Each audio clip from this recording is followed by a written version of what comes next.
important challenge, has the opportunity to prove his mettle, and does.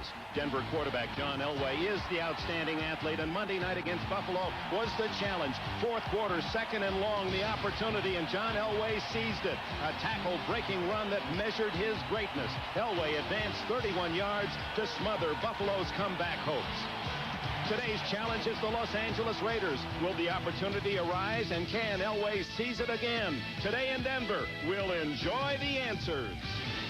NBC Sports presents the National Football League. Today, it's the Los Angeles Raiders versus the Denver Broncos. A glorious early autumn Sunday in the Rocky Mountains, 80 degrees in Mile High Stadium, 76,000 strong, to see the Denver Broncos surprisingly 2-0 with a totally rebuilt team, 18 new faces against the Raiders, a team in controversy regarding their coach Mike Shanahan. The reality is, though, they just don't stop the run. Well, they're 1-1, so it's not that bad, but it doesn't look good. They're not stopping the run. For 20 years, they dominated defense. They dominated football. Now they're getting unraveled with a running game. On the other hand, the Broncos have a newfound attack. Run the football. Take the pressure off Elway. Put the pressure on the Raider defense. And the Raiders defense will rest at the start because they've won the toss and will receive. David Treadwell, who has replaced Richard Carlos as the kicker for the Broncos, sends it on its way. Stephon Adams gives it to Bobby Joe Edmonds, the new Raider. Edmonds, a former Seahawk. And he had daylight, tripped up at the 25-yard line. And here come the Raiders and their quarterback, Jay Schrader. Rory Graves, John Giesick, Turk Wright, and Wilkerson in that offensive line. Two veterans injured, center and guard. Schrader with Allen and Smith. Willie Golden, Mervyn Fernandez. Mike Dial is the tight end. When they go to four wide receivers, we'll see Mike Alexander and Kenny Ware.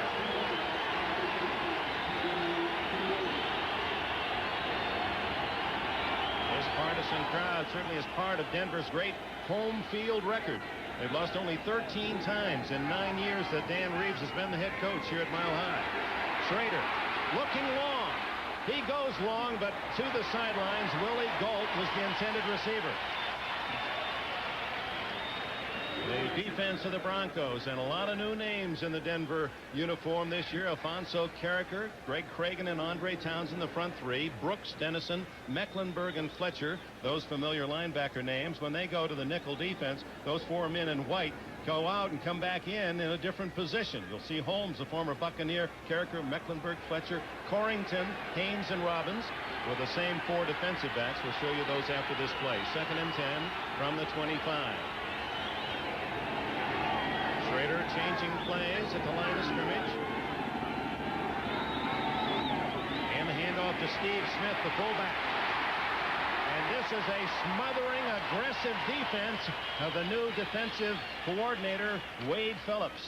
Steve Atwater and Michael Brooks, two new names in on the tackle. And Atwater, one of those four deep backs. Tyrone Braxton, Wyman Henderson, two new cornerbacks. Dennis Smith, an old name, and Steve Atwater has replaced Mike Harden. Harden now is in the uniform of the Los Angeles Raiders today. Well, the Raiders are going to have to pick their spots against this defense.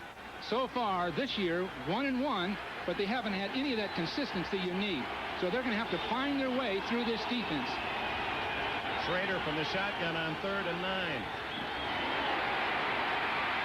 Gets away from the rush and hits Marcus Allen at the 40-yard line of first down. And quite a play by Schrader, first to avoid the sack and then on the run to hit his talented receiver running back Marcus Allen. Well, Allen, something showed up there, Dick. Yeah, something showed up there. The pass rush was right on top of him. This has really worried Dan Reeves prior to the game. Number 60, moving at the snap, 3rd down. So they bring it back.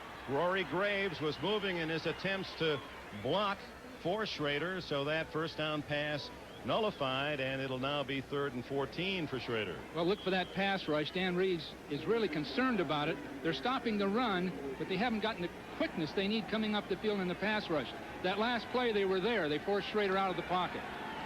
Reeves, Broncos didn't stop the run last year. They're first in the league after 2 games this season.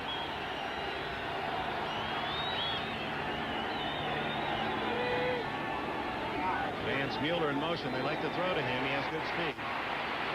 Down the middle, wide open as Fernandez fumbles the ball. And the Broncos do not recover. It goes out of bounds on the Raiders sidelines, and they maintain possession with a first down at the 39-yard line. Fernandez is just going to cross the field deep against the zone defense. You'll notice with Schrader, he's going to have room to throw the ball right up the middle. He'll step into an open area and find his spots. I don't know if he really had the ball there, Dick. Kip Corrington was the man who made the hit, and then Randy Robbins could not fall on the ball. There was no control, so it goes back to last possession. The Raiders get the first down at the 40-yard line. 19-yard play. And apparently they're reviewing it on instant replay as to whether or not indeed that was a completed pass. They better take a close look at that. It didn't look like he really had control of it. There's young Shanahan, 37 years old, by far the youngest coach in the NFL. Sam Weich at 44 is 7 years older, and the next youngest is Weich. Well, the key to Shanahan, no question he's got the talent to be a head coach. He demonstrated to us the ability to express himself. He's cool under pressure. He's thinking clearly. He has knowledge of the game, but did he get the job too early? He's 36. At 46, you know he'd be ready. At this stage of things, there's so many things that happen out of his control. He has to deal with a pretty tough job. What would you have been like at 36 as a head coach? I'd have been scared to death, Dick. I'd have said, go out for a long one. They're still looking at the replay, the officials, and so we will as well. There's Fernandez. He had the ball. I'm sure they'll call that a completion. Second foot did appear to be down just as he was hit. After further review, the play stands. First down. Jerry Mark Bright, the referee today, so it is first down, Raiders at the 40. Couple of good plays made by Schrader on 3rd and long. Well, he looks better than he's looked in the past. His problem is that intermediate ball. His accuracy on the intermediate ball, that was well thrown, that previous one to Fernandez. Play action, Schrader. What a catch. Did he have control at the 40? Willie Gault. Yes, he did. 20 more yards for the Raiders. And now they say no. The official moves in and says no, he did not have control when the ball hit the ground. He was still juggling. That was beautifully timed. Beautifully timed. 1st and 10. They took the play fake. Gee, that looked close, too. I guess when he hit the ground, he lost it. I was using the ground to bring the ball back into possession, so that was a good call. Well, the Raiders are attacking. There isn't any question about that. They're not going to feel out the Broncos. They know they have to make things happen early. Mike Shanahan, who was Dan Reeves' offensive coordinator. His strength comes from that side of the ball. Well, Dan recommended Mike Shanahan very strongly, but with one question. Is he ready at this time? No question he was a top assistant, excellent offensive coordinator. Elway depended heavily on him. But to take a head coaching job with an organization like the Raiders, where you have to be on the money because you've got veteran football players that expect a lot of their coach. You're not just a manager. Review, the play stands. Incomplete. Second down. So back-to-back instant replay reviews, and the play stands again.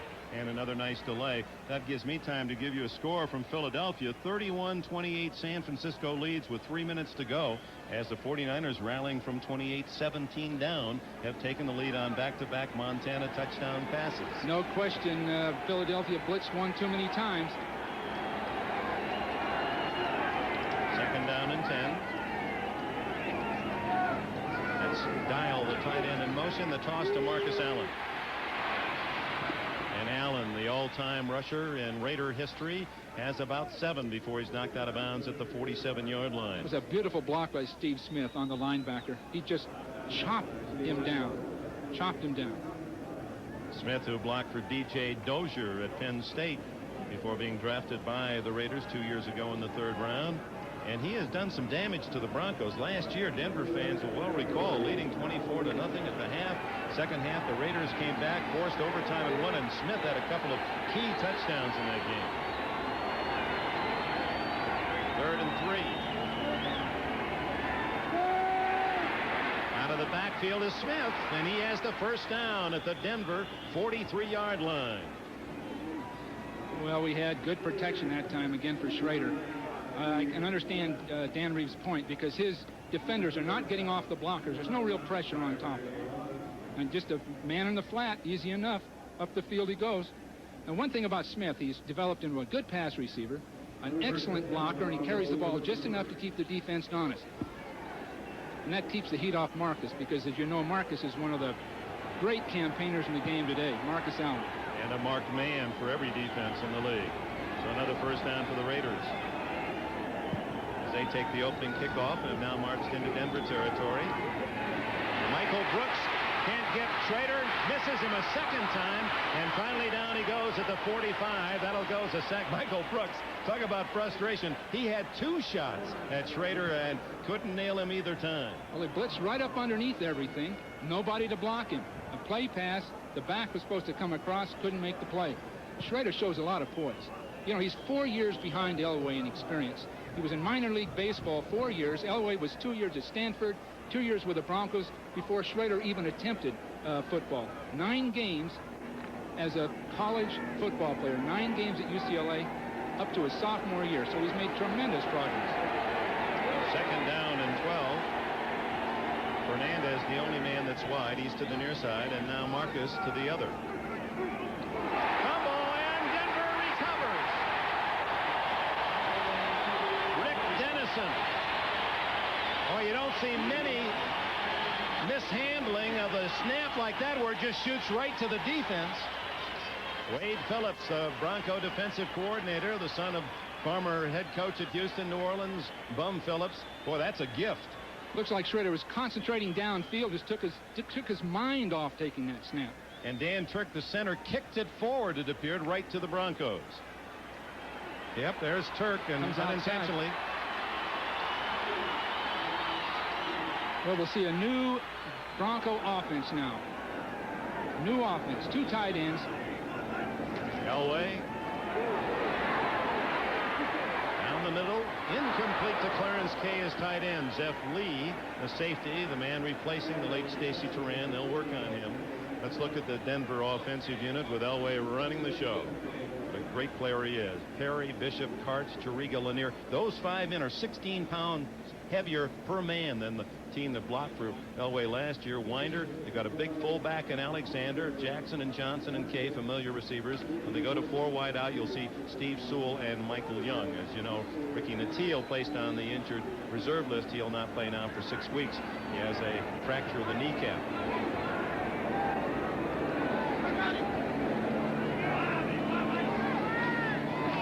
This is Bobby Humphrey, the rookie from Alabama, to the 45-yard line, a short gain, and here's the Raider defense. Cal, Golick, and Wise in a rebuilt defense. Injuries have just been a common malady. And when they make their shifts, those men go out. Townsend, Piquel, Davis, and Wise will form a 4-man line with Benson, the only linebacker. Mike Haynes and Eddie Anderson come in as the extra defensive backs to join McDaniel, Washington, Lee, and Dan McElroy. Dan McElroy is a safety that plays linebacker. That last play right into the middle of the tackle, he's been really the thing to save the Raiders' running game. Flags are down. Elway has a free play. Or does he? Contact before the ball was snapped is the call. Or were the Raiders drawn offside? Elway's got an excellent head bob, Dick. Excellent. He can pull people off. He's done it his entire career. Full start, number 72, offense. It goes against the center, Keith Karts, and the 5 yards back to the 40-yard line. Well, here we'll get just a slight movement of his head. I didn't really see anything, to be honest with you, from here in the replay. Bob Golick, who charged offside, apparently pointed out something. He pointed out that he's the veteran. He knows about how to approach a referee. Raiders very, very happy with Golick's performance, a Plan B free agent from Cleveland. 3rd and 13. Elway. It's a first down at the Raider 41-yard line to Steve Sewell.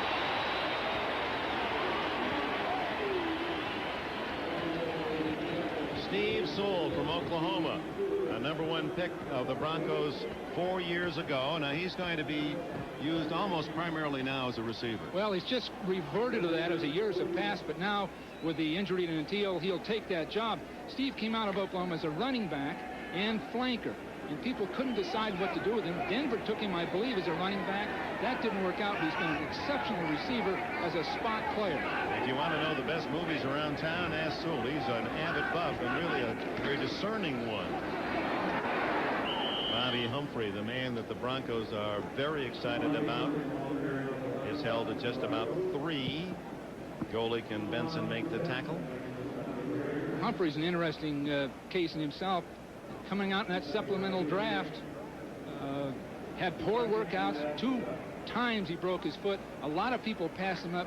Denver took a shot at him, and now they have potentially a premier running back. 2nd down, 7. Melvin Bratton is in the lineup. He too, in essence, a rookie, although drafted last year by Miami, didn't play, had a knee injury. And it's Bratton with the ball. He almost broke it. To the 30-yard line goes the big guy from the University of Miami of Florida. Lionel Washington saved the touchdown. Bratton's got that power. They've never had a big fullback at Denver. They've just gerrymandered their way around. The fullback's been John Elway. Now they've got Bratton, they've got Alexander, and they're using him. Now, that was a trap play. He had to break 2 tackles. Jeff Alexander weighs 232 and Melvin Bratton 225.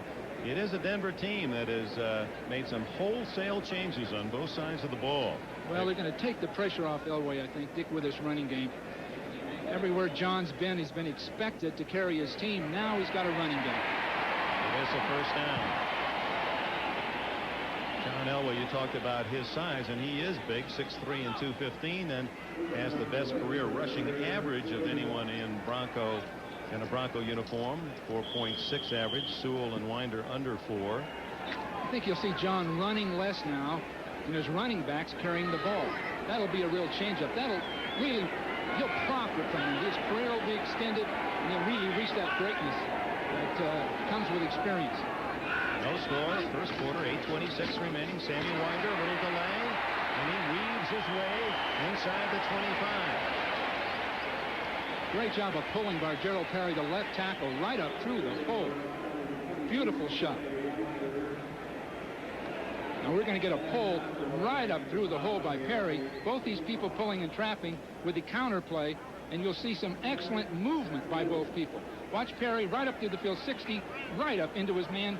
And, of course, we get a break off of it, and Winder gets a chance to make extra yards. 6 yards for Winder, 2nd down and 4. And tripped up in the backfield is Jeff Alexander back at the 29-yard line. He had trouble getting that one underway. Alexander, who played at Southern University. Joe Montana has now thrown 5 touchdown passes, 68 and 70 yards among them. And you see now the 49ers, the middle score, ahead by 10 at Philadelphia. Buffalo and Houston in a scoring fest. Pittsburgh has beaten Minnesota. What an upset there. The Bears remain unbeaten, and it's the Giants smothering Phoenix. Phoenix had been 2-0. Washington apparently will win its first. Tampa Bay is 2-1, and Indianapolis wins its first of the year.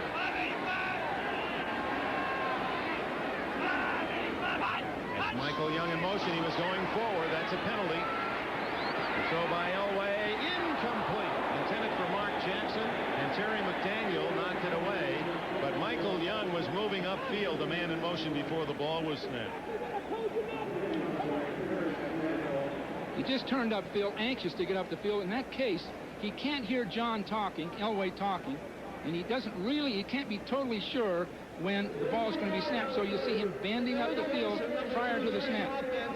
We have illegal contact, number 22, defense. Penalties offset, 3rd down. At the same time, there was an illegal contact against the Raiders, so that's a no play. Mike Haynes, the veteran, who was released by Los Angeles at the end of the summer and then re-signed in a budgetary move by Al Davis, as his contract, a large one, over $800,000 reportedly, carved about in half. But he says, I'll make up for it by getting to the Super Bowl. But what a great player he's been. He's been a great one. Now, this is a gerrymandered front 4 rushing for the Raiders. Mike Shanahan said before the game he had a special blitz. He thought we'd get there, and it's going to get there. There it is. But Elway breaks away his strength and gets a block, and he's going to go all the way for a touchdown.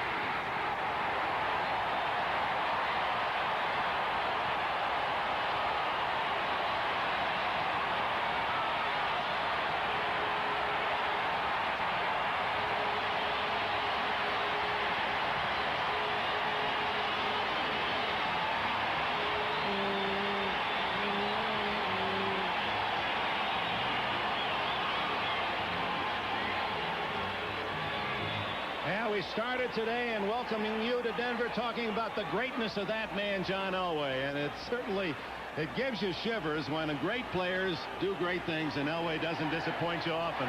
David Treadwell, the new kicker, he hasn't missed a field goal or a PAT, and Denver, after the fumble recovery, gets the first score of the game. John Elway, 29 yards. We're getting a blitz. John's going to come forward and make people miss and work up the field. McElroy had a sack, almost made it. I know the Raiders had worked on this figure, and they knew the pass protection. McElroy almost there. Now look at this talent. This man is not only a great athlete, but those instincts are there. Set up the blockers. He set up two great blocks on the way to that touchdown. Let's see Elway from ground level. Watch him avoid people. Two people have to miss. Now when he starts for that goal line, he's a load.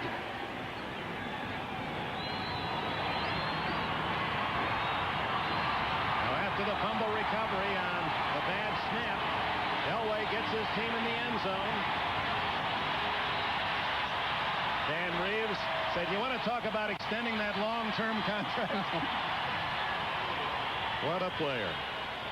Well, he told us that 11 years might do it. I think that takes him to this present contract. But the way Denver's developing as a team, John can play longer because he won't have quite that pressure. Every league that he's played in, high school, college, pro, he's had to carry his team. It may not be the case now. Treadwell down to Bobby Joe Edmonds. And Edmonds hit right at the 20, and down goes a flag. Usually against the return team for illegal use of the hands. And the Broncos, who are 2-0, using the turnover in their wins against Kansas City and Buffalo, have used the fumble recovery to set up their first score today. Illegal block, number 33, on the return, first down. Eddie Anderson and Mike Shanahan's Raiders will start about at the 10-yard line. Before the game, not counting the fumble recovery for Denver today, it was Cleveland, and they're the only other AFC team that has won the first two games, a +11. And then updated, counting the touchdown just scored, the Broncos 41 of 69, nearly 60% of their points, the result of getting the ball on interception or fumbles. From the 9.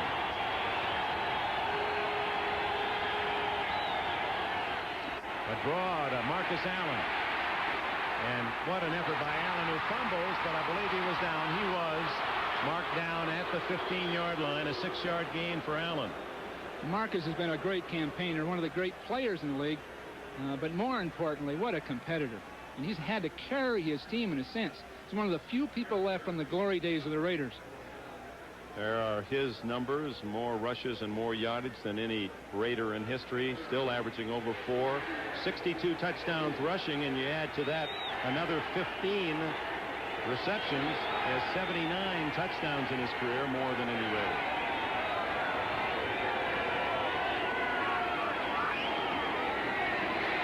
Allen again, picking his hole and picking up the first down with it to the 21-yard line, a half dozen more for Marcus.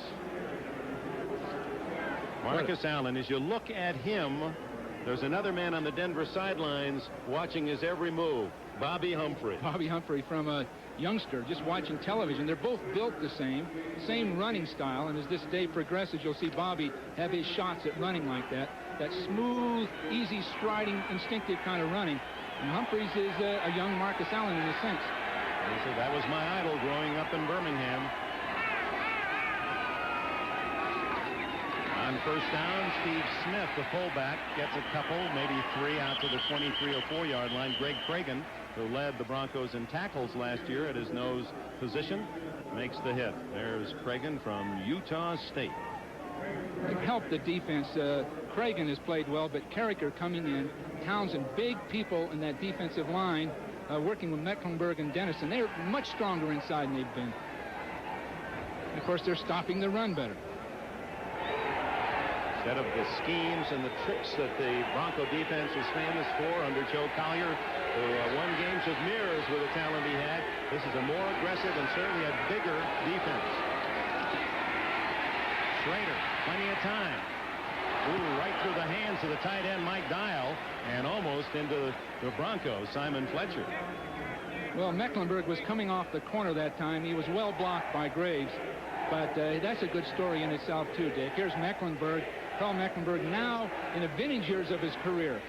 He came in as a late pick, came out of Minnesota. Prior to that, Augustana College, but in his junior year of high school, he was a junior varsity player. Wasn't big enough, didn't have the skills. And just by his tenacity, he's come all the way up to becoming a premier football player. Right now, he's at the defensive right end for Denver. He's going to pass rush. That's a nice inspirational story for every young player. A fumble by Schrader, and the Broncos may have taken it away. Guess who? Mecklenburg.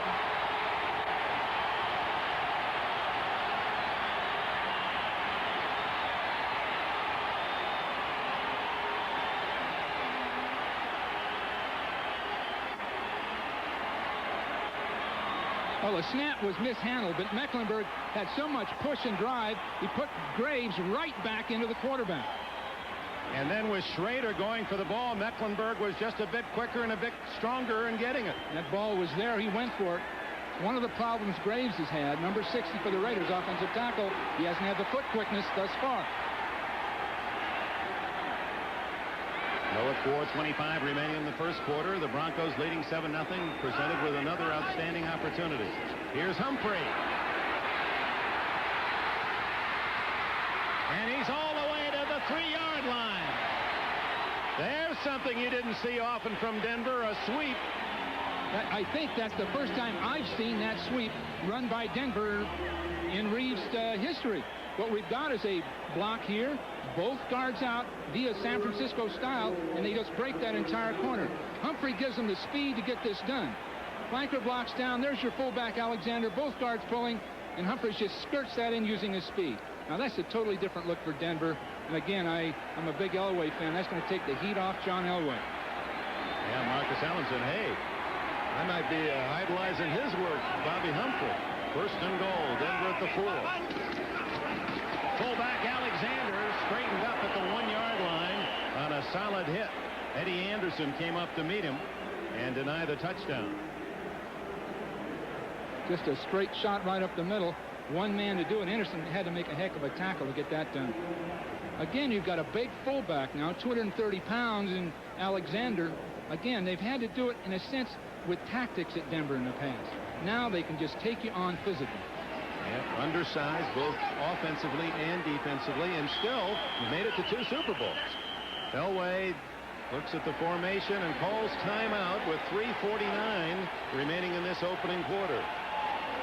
You know, that's really a credit to Joe Collier, who's no longer with Denver as a coordinator. He never had the personnel that the Giants had, or the 49ers, or the Bears on defense. He, as you said earlier, Dick, he almost did it with mirrors and tactics. Wade Phillips has replaced Collier. Collier and his staff fired at the end of last season. Phillips, better known as, in fact, he says, I got a nickname. They call me SOB, son of bum. And everyone thought that it was just because of bum his dad that he was in football. This is a sharp football mind. Well, he came from a football family naturally. He was in coaching high school at age 24, in pro football in Houston as an assistant at age 28. So he's got that lineage of football, that experience, but he teaches good, simple, fundamental football. Now that the Denver team has those kinds of athletes, they can thrive on his kind of defense. A good example would be Michael Brooks, who's the starting linebacker, number 56. We'll see him later. He was a man who couldn't quite conjure up the mental part of Collier's defensive schemes, but is a terrific aggressive player under Phillips. Second and goal. Alexander carries the man with him into the end zone for a touchdown.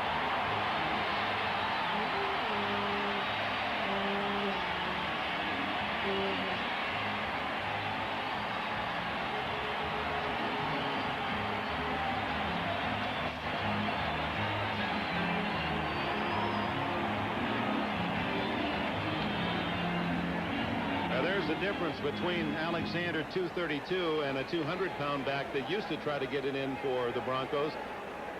The big guy just carried in the defender. That's so important. In the past, they've had to go to Elway, play passing, or bootlegging. And if they can make this breakthrough at Denver, then they're right back in the Super Bowl picture. Treadwell's try for point. And it's 14-0 Denver. 2 fumble recoveries equal 14 points. We've got a replay with the guard pulling to the outside. A super block by Humphrey. Yeah, that's Humphrey. No, that's Winder. Super block by Winder. Then Alexander just breaks through Anderson's tackle. And Mike Shanahan can't do much about it when you leave the ball on the ground, and the Broncos have capitalized and lead 14-0. Well, the wheels are turning for Shanahan right now. He's looking at 14-0. He's going to have to put things together a little quicker than he'd hoped. Going to have to get the ball in the air. And Bobby Joe Evans, by the way, Dick's going to have to make a play. He's a super return man. And he's got that speed. He's got that persistence. He's going to have to make a play to get field position at least once during this game. Last year, in the first game between these two teams here at Mile High, Denver did the same thing. They jumped out to a 24-0 lead at the end of the first half and didn't win. And Shanahan won both games against his former head coach Reeves, winning 21-20 in the Coliseum for the sweep. Treadwell spins this one a little shorter, and it's to Stephon Adams at the 9. Flags are down as Adams gets it to the 28-yard line, and Kip Purrington, Texas A&M, makes the tackle while they sort out the penalty. Let's bring you up to date on the other scores today. In the fourth, Buffalo leading Houston 41-38. Final 49ers on 5 Montana touchdown passes. Seattle wins its first 24-3 at New England. The upset of the day, the Steelers over Minnesota. The Bears outscore Detroit. And the Giants hand Phoenix its first loss. Washington has its first win. Tampa Bay is 2-1. Indianapolis has its initial victory. Late games, Jets lead Miami in the first. San Diego 7-3 against Kansas City at home, and the Rams, a good-looking team. We saw them last week beat Indianapolis, lead 10-0 at home against the Packers. So you're right up to date. Here it's 14-0 Denver with 3:36 remaining in the first quarter. What do you think you're saying about Chuck Noll now? Come right back with that win. Minnesota is supposedly a Super Bowl contender. Great win for Chuck Noll. And the Vikings lose their second in a row. That's Fernandez in motion. And Smith the fullback. And a flag goes down. Greg Cragen was down in the bottom of the pile for Denver. It's going to take a first down pass here pretty quick by the Raiders. They can get their 4 and 5 this way, but they've got the length of the field to travel. It's going to take a pass. It's that simple. I'm sorry, there was no flag. It appeared the official reached in and started to throw. Second down and 7. Galt, the speedster, is to the near side.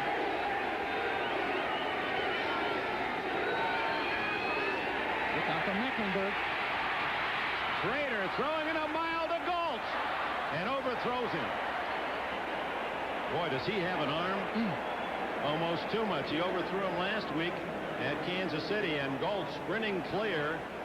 But that ball thrown on a line, there was no room for Galt to maneuver under it. It was a bullet all the way. That is so tough because Galt's speed, Schrader's arm, Dennis Smith wasn't near the deep middle. The ball was beyond it, all the way down the field. But again, you have to hit those kind of things. And Dennis learned something real fast right there. With 1 second left, Tony Zendejas has kicked a 26-yard field goal for Houston, and that game's in overtime. Buffalo and Houston at 41.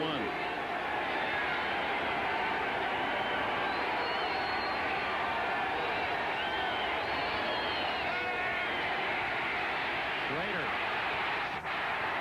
to the tight end dial, incomplete. Could not hang on to it. So 14-0 to the delight of these Denver fans. Let's go to New York and Bob Costas.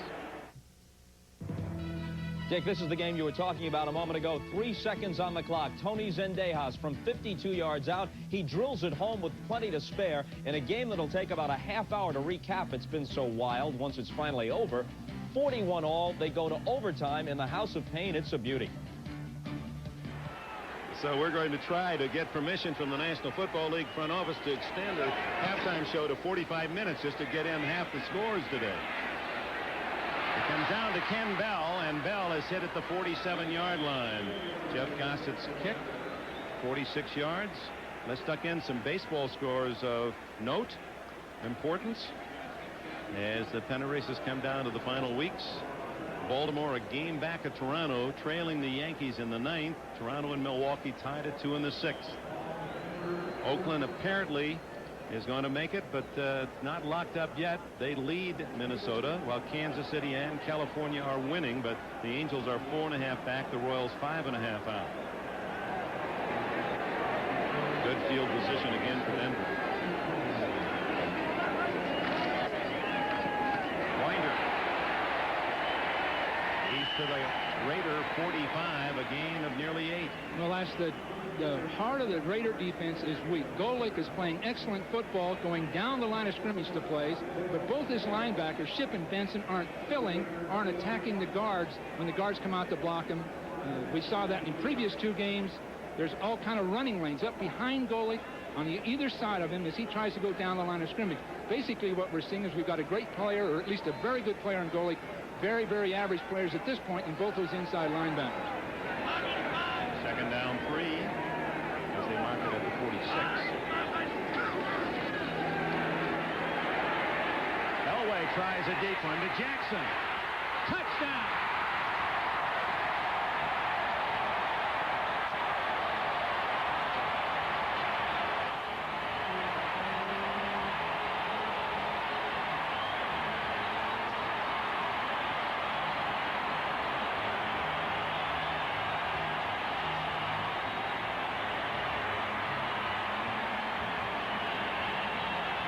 John Elway's 3rd touchdown pass of the year and his longest, 46 yards to Mark Jackson, right on the money.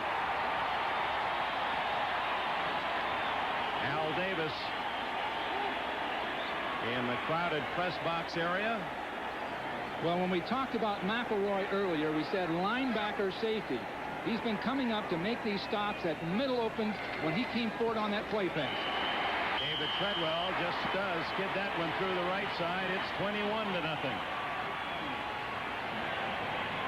It's a great shot down the field. Now Washington will get in trouble. He's basically in a zone defense. He's turned and see he finally has to react inside, but there isn't any weak safety. He doesn't show up. There's the big play. That's a great catch too.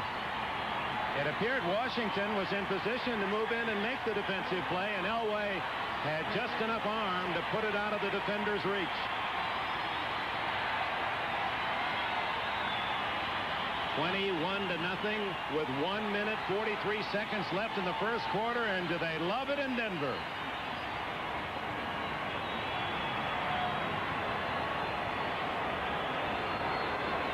The Raiders had better start passing, Dick. Can get a long afternoon unless they can make a play or two. Bobby Joe Edmonds. Bobby Joe had better do it right now. And Stephon Adams are deep as Schrader thinks through his game plan. Treadwell hits one to the near side to Edmonds, and they'll take the touchback at the 20.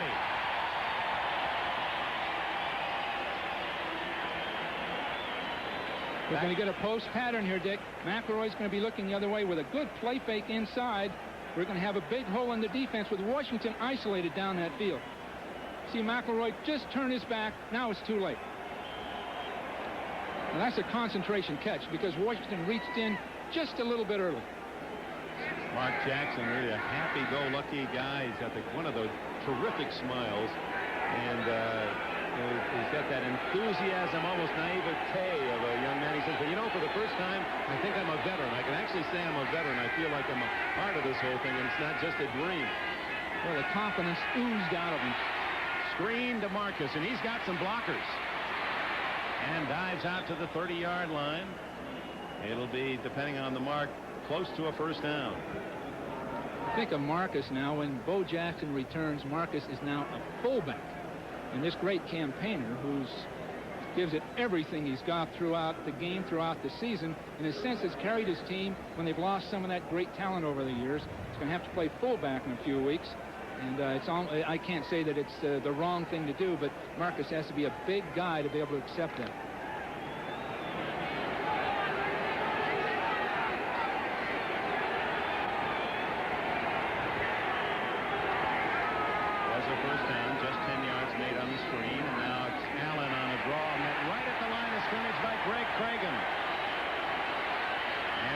Go down.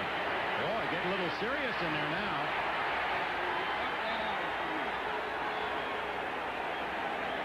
'68 Rory Graves and '71 Greg Cragen of the Broncos.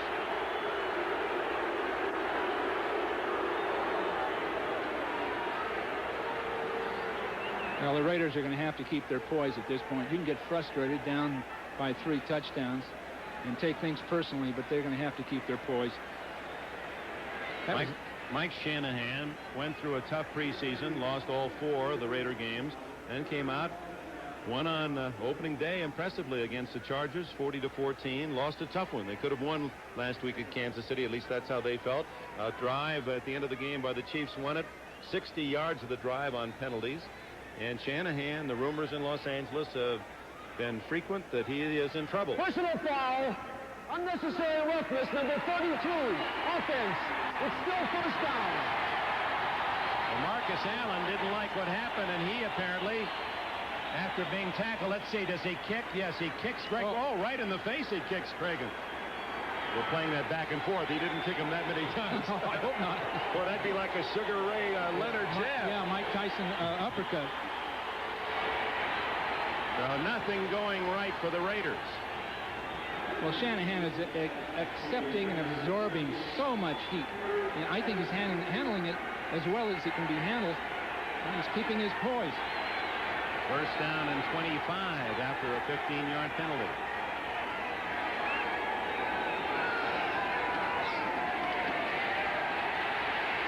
Screen to Allen, and Mecklenburg gets him.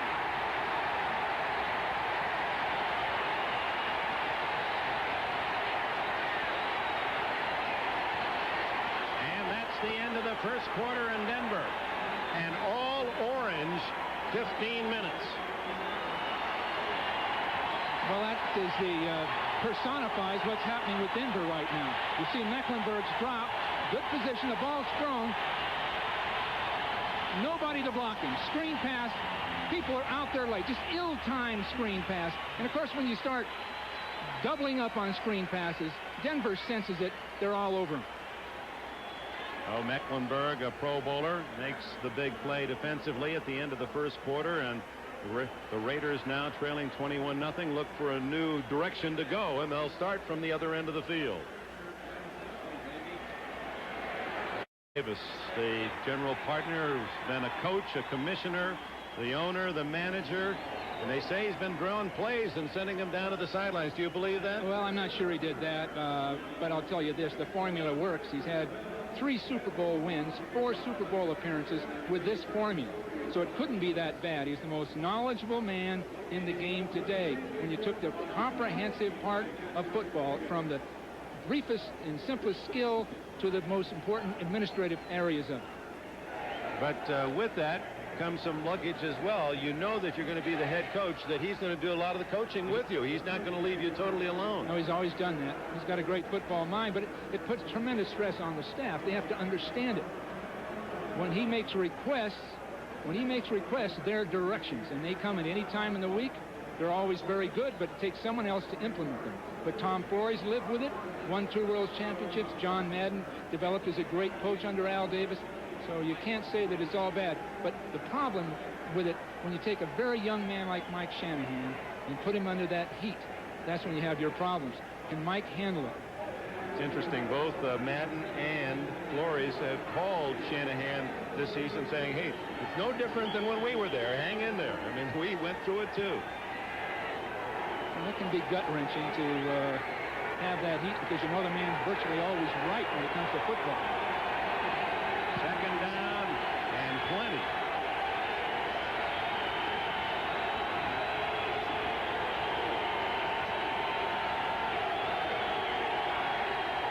First play of the second quarter. Schrader to Allen.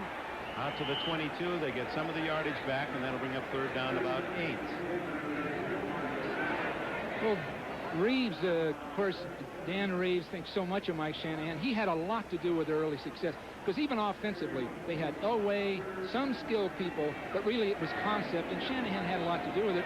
But again, as I indicated earlier, Dan Reeves was concerned about Mike Shanahan's maturity, if you call it that, his exposure to the game. He'd only had 4 years of NFL football before he became head coach of the Los Angeles Raiders. But that third down and 19, remember that 15-yard penalty against Allen has made it really tough. Schrader, lots of time. And he buys some more, gets it to Steve Smith. And Smith out to the 34. That won't be a first down. Steve Atwater, number 27, the top pick of the Broncos out of the University of Arkansas, made the tackle. And Atwater is a player. He was considered really behind Oliver, the second best defensive back in this last draft. Deion Sanders and this man. Right, and then when you'd meet him, and you'd really get an appreciation for what he could do for your team. He's bright, he's a college graduate in banking and business, but more importantly, he's got leadership qualities. Jeff Gossett sends a tailing spiral to Ken Bell. He has trouble, and he's hit just as he catches the ball. He did not call for a fair catch at the 17-yard line. Stephon Adams there for the Raiders. 50-yard punt by Gossett. Oh, the kickers love this place. They figure you're good for another 5-7 yards on field goals and punts when you kick in this high altitude. Those guys returning those punts, Dick, know that ball's going to soar. It's going to take a while to get there, and that coverage is right down underneath it. Skyline of Denver, Colorado. What a glorious day it is. 80 degrees as you look at the other scores. And there's the big one. Buffalo-Houston, the first game of our NBC doubleheader for much of the country. Tied at 41 in overtime. There are the late games. 21-0 Denver. And the fullback Alexander out across the 20. Bill Patel tripped him up. Again, they're breaking behind Golick, and they're going to do it all day because they're not getting people filling. Neither Shipp or Benson's going to have to fill that backside hole when Golick starts down the line of scrimmage. They're breaking back, getting a 4 or 5 quick yards before the safety, McElroy, or one of those people get up to make the stop. In other words, when Golick makes his charge, whether it be left or right, and rides down the line of scrimmage and occupying the blockers, somebody's got to come in on his backside, one of those linebackers, and fill.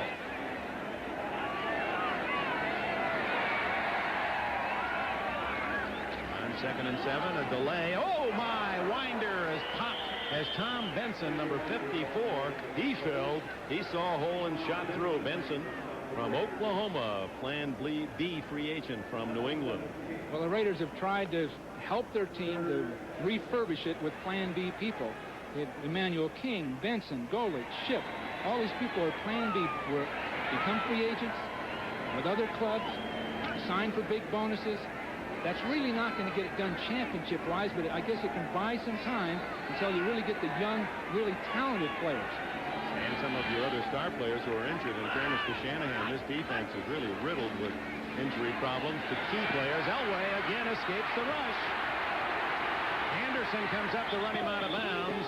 And that'll be shy of a first down at the 22-23. There's one of the men not playing today, Howie Long, one of the great down linemen, 5 times in the Pro Bowl. He has a bad ankle. It just won't improve. He's terribly frustrated. He didn't know when he's going to be able to really play. Tried to play last week and re-injured it. Jerry Robinson, he's on the sidelines, not in uniform. Their best linebacker. They lost Stacy Turan, a top-notch young safety in the tragic auto accident this summer.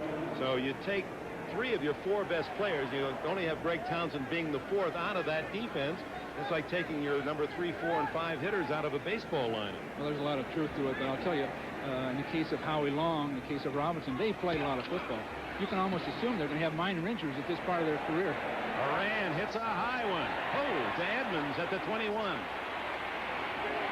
And he returns out to the 34, maybe the 35, about 14 yards on the run back before Pat Kelly can make the tackle. A 56-yard punt by Mike Horan, who was a Pro Bowler last year. You know, Howie Long is an example, Dick. They're trying to play him. They need him desperately. But if Howie Long were to get 4 weeks out of football and get that thing taken care of, that ankle, let it completely heal up and remain in condition, I think he can still play the great football he has in the past. I don't think he's over the hill, but he can't play with minor injuries at this part of his career. At one time he could. First down, Raiders trailing 21-0. 11 minutes plus remaining in the first half. And Vance Mueller in motion. He has good deep speed, and they like to throw to him. This one underneath to Mueller. Gets back up, and Simon Fletcher and Mecklenburg meet him at the 42-43. A gain of about 9. He's going to have to continually throw to try to get field position. All the way through this, the Raiders have started with bad position and failed to really generate much. They're going to just have to throw the ball down after down. Their protection's pretty reasonable. They're getting a zone defense. They have a pretty good idea what Denver's going to run, a single, what they call cover 3 zone. So if they just begin to methodically attack that, they've got a chance to get back in it. Schrader and Berline as backup. No, they won't see many man coverage. And that the Bronco defense, they're a zone team. Second down 2. Marcus shooting up the middle near midfield in the first down. Well, he's got healthy legs, quick legs, because he didn't go through those rigors of the summer training. As you'll recall, he didn't sign until the final week of the preseason. Sometimes you wonder whether the training camp's necessary at all for a Marcus Allen.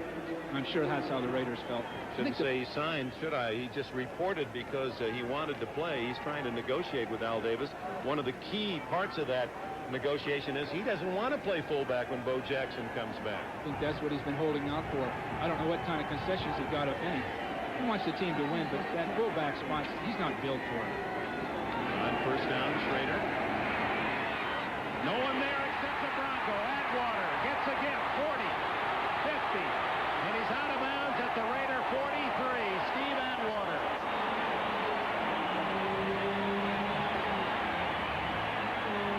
Well, that was a blown pass or pattern.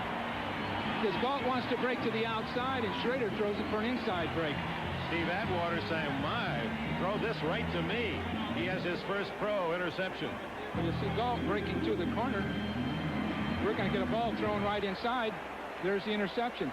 So we had miscommunication of some kind. You're not sure which of the two. The protection's pretty good. He strides into the throw, but you see Galt breaking away. And of course, Atwater just takes it like it's a punt. Oh, another turnover, the third of the game. And Elway starts at the Raider 43.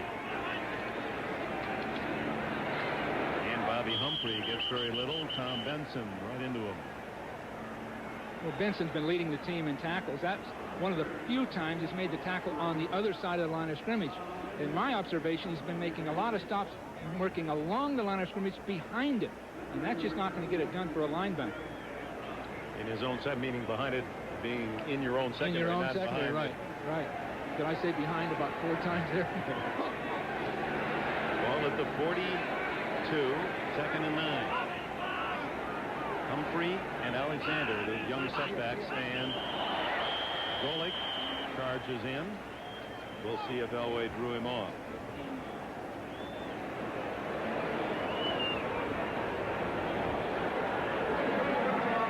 This time it's against Golick.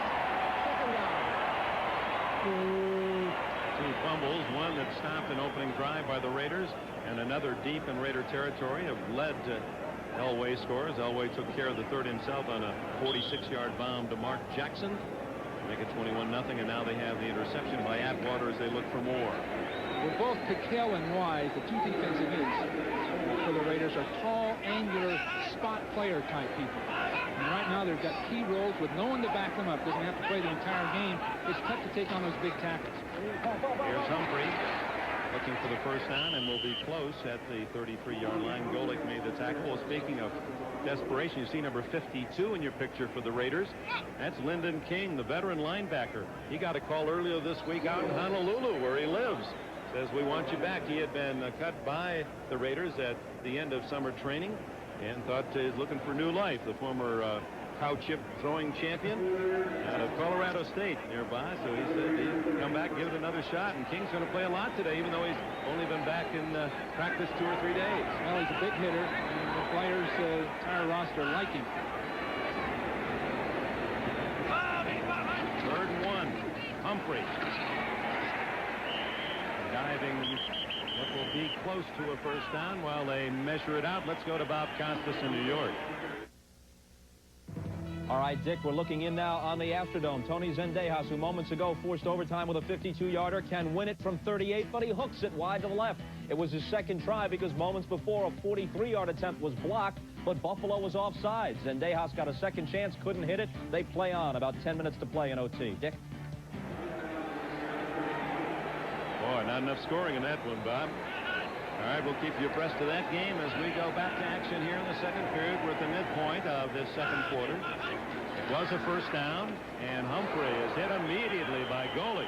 The veteran from Notre Dame charging through and makes the stop on the rookie Humphrey. A loss of 3 or 4. It's hard to believe he'd be available from Cleveland after such a great career. But you see the quickness around behind the block. Very few people can do that. He just skirted around behind the center and beat the guard to the point of attack. So that quickness and that experience pay off. My guess is he's such an interesting, colorful guy that Cleveland got sort of bored with it. But coming to the Raiders, he's in his own element. That's right. He really does fit the image. Yeah. Good job, Bob Golding. Destined to be a Raider. He was warming up before the game today, listening to his Walkman. Elway throws out of the backfield, incomplete to Vance Johnson. Johnson turning a bit late. The ball was there before he really had a chance to sight it. Terry McDaniel on the cover. It'll be 3rd and 13. Elway had an unblocked man. He had to get rid of that ball quick. Vance Johnson, a Bronco artist. He's a talented man, not only in uniform as an athlete, but his work on the canvas. And we get a chance later, we'll share some of his latest with you. Talks about creativity as a player and as an artist. I guess they have a certain artistic sense to being a receiver. Elway, who's 2 for 4. Throws it into the flat, incomplete to Winder, and flags are down. Bill Piquel was putting on some pressure. I don't know if all of this is necessary, Dick. All of this movement of Elway. They've been running the ball effectively, and they try to get him all the way outside. That's when he's vulnerable. He's always made his big plays out there, but I'm not sure they need to do it. They've got a good lead. What you're thinking about here is 3 points. If you can just make a 5-yard gain, you can kick a field goal, you've got 24 points. Penalties against Denver. Holding, number 23, offense. Penalty decline, 4th down. So 4th down and 13 from the 35. David Treadwell has never made one over 50 and is not going to get a chance here as Mike Moran, the punter, comes on for Denver. And that's one bit of strategy that sometimes people overlook. Just 5 yards more there, and you'd be going for that field goal. Instead of 52, it would have been a 47-yarder. You've got a shot. Bobby Joe Edmonds back at the 10. Moran, who is superb at kicking the ball inside the 20 without the touchback. In fact, he didn't have a ball in the end zone on the punt until the last game of the year in 1988. Went the full season keeping the ball in play.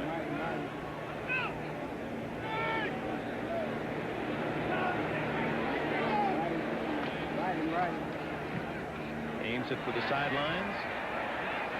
And he hits the sideline, so mark it at the 5-yard line.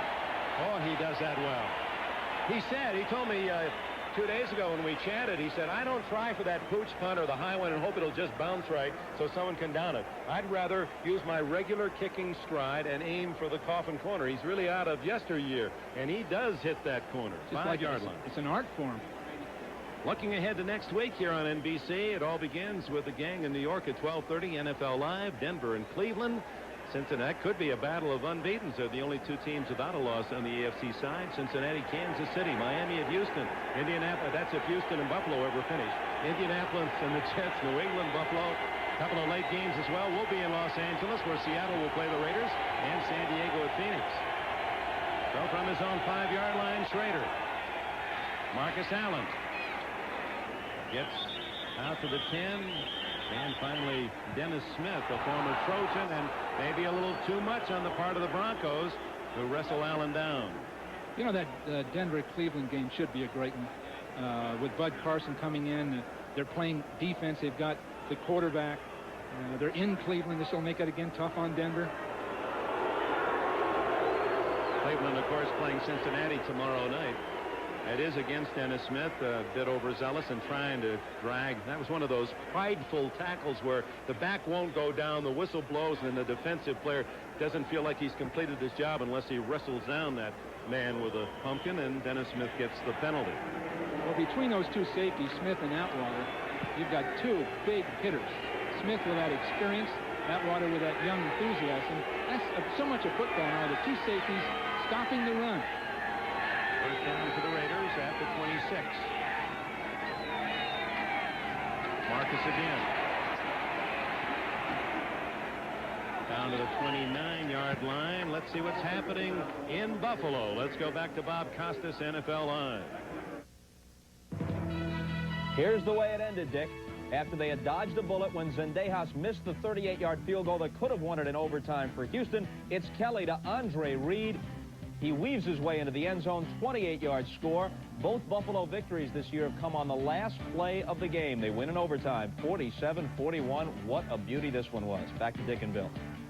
Bob, those are the kinds of wins and losses teams don't forget easily. They sometimes lead to championships or disappointing years. Marcus Allen rarely disappoints with the ball out to the 35. A yard shy of a first down brings up 3rd and 1. So Buffalo goes to 2-1 after they lost Monday night to this Denver team. And the Houston Oilers are now 1-2. You know, Granville talking before the game about, I'm not sure what that label is they have in Cleveland, in Houston now, but how their defense is going to do it. 47 points. Boy, the scoring, as you mentioned last week, incredible. The high number of points being racked up by teams around the NFL. Short yardage, 3rd and 1. Marcus already with 40 yards, figures to get the call. It is Allen off the right side, and he gets nearly 5, and a first down near the 40-yard line. A sliding, smooth runner.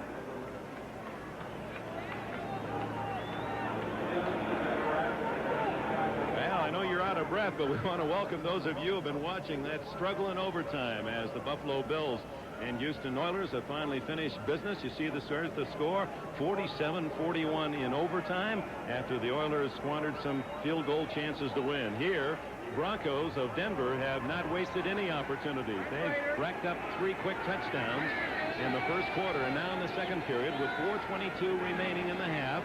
It's the Raiders trailing 21-0, and Schrader on 1st and 10 scrambles. He's got a lot of running room, and the big quarterback dances out of bounds at the Denver 42-yard line and a first down, and that's remindful of a John Elway scramble for a touchdown, a marvelous run, much like the one that set up the win in Buffalo on Monday night. Look at this. He eludes the rush. He should have been brought down there and calls out the traffic and makes the final 5 yards like a fullback, and that gave the Broncos their first touchdown of the game. Well, that was vintage John Elway. He did it last week. He'll do it every game. There'll be one run somewhere that'll make a difference. But the difference in this Denver team now is that running game. He's got the pressure off Elway, defensively and offensively. Bill Walsh, John Elway also with a 46-yard throw to Mark Jackson. First down Raiders. Steve Smith inside the Bronco 40, and a lot of drive, carrying the whole pile with him to the 36-yard line. Great effort by the former Nittany Lion Steve Smith. Powers and Dennison, 2 of the men that finally get him down for Denver. The Raiders have sputtered. They've sputtered defensively and offensively. Schrader, I think, is playing his best football ever at this point, making good judgments, throwing the ball accurately. But they're just sputtering. In this case, they're trying to run. 3:40 left in the half. They've got a passing game. You might as well go ahead and throw the ball. Second down 4.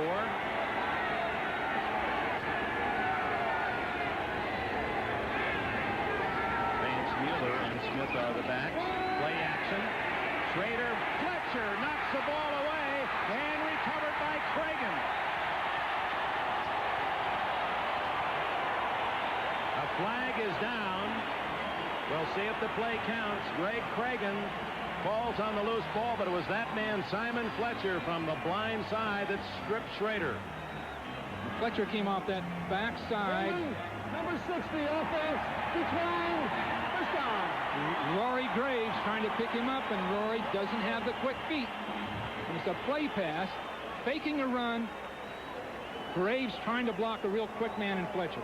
And the 4th turnover for the Broncos, who lead by 3 scores. Because of the turnovers, the Broncos with 4, the Raiders with none. Denver started an average near midfield, while the Raiders beginning inside their 20. And there's the big reason. 3 fumble recoveries and an interception by Atwater on a missed throw by Schrader, or misconnect with his man Galt. It was right to Atwater. And Elway's looking for a big one. Goes sideline, and it's Melvin Bratton, who's to the 41-yard line. He's a part of the new faces look here in Denver. The excitement that youth has brought. 18 new players. 13 of the 18 are either rookies or first-year players. Bratton, one of them. He had a serious knee injury in the Orange Bowl his senior year with Miami. And then the Dolphins picked him in the draft. He never signed last year, went back into the draft, and Denver took him in the 7th round. He's brought his 225 pounds and great hands for a fullback to this Denver team. He's just one of a few that total turnover of this team is occurring. It's just evolutionary in a sense, because they've got to make a change. Down at both sides. There's another man, Bobby Humphrey. He's got speed, and he's got some moves.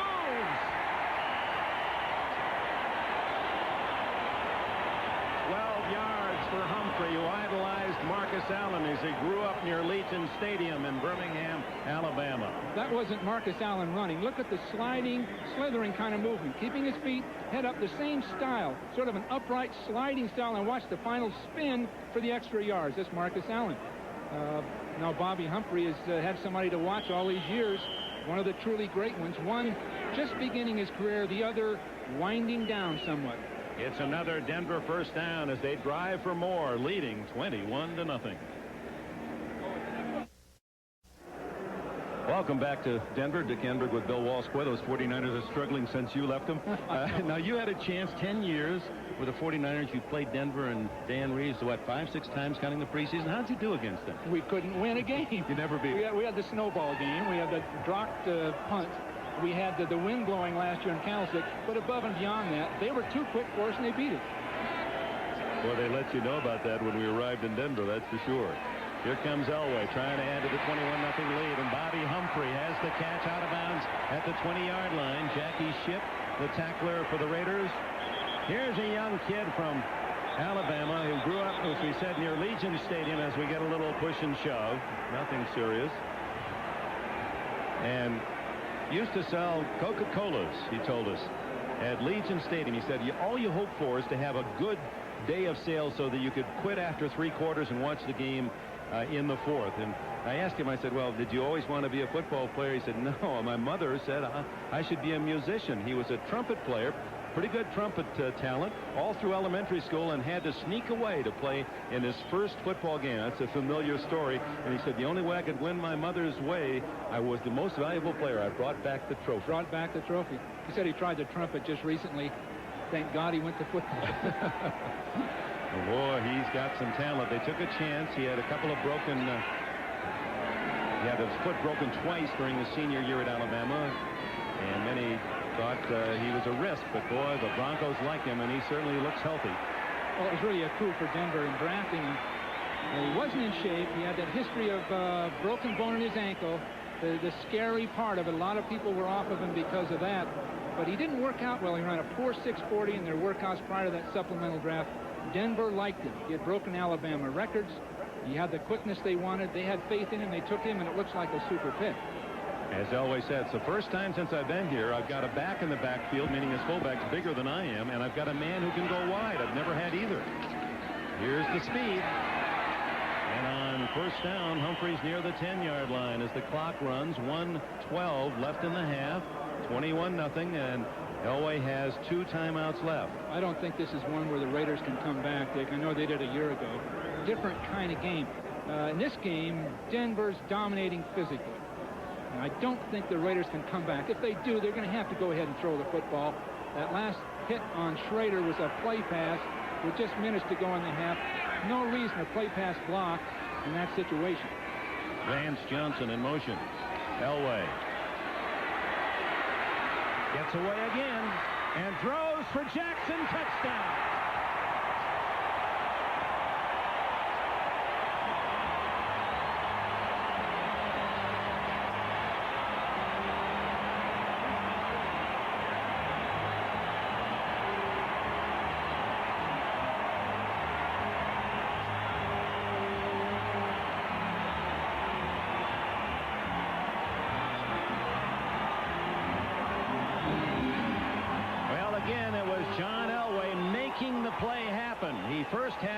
rode the rush strong enough to kick free and find Mark Jackson for 11 yards.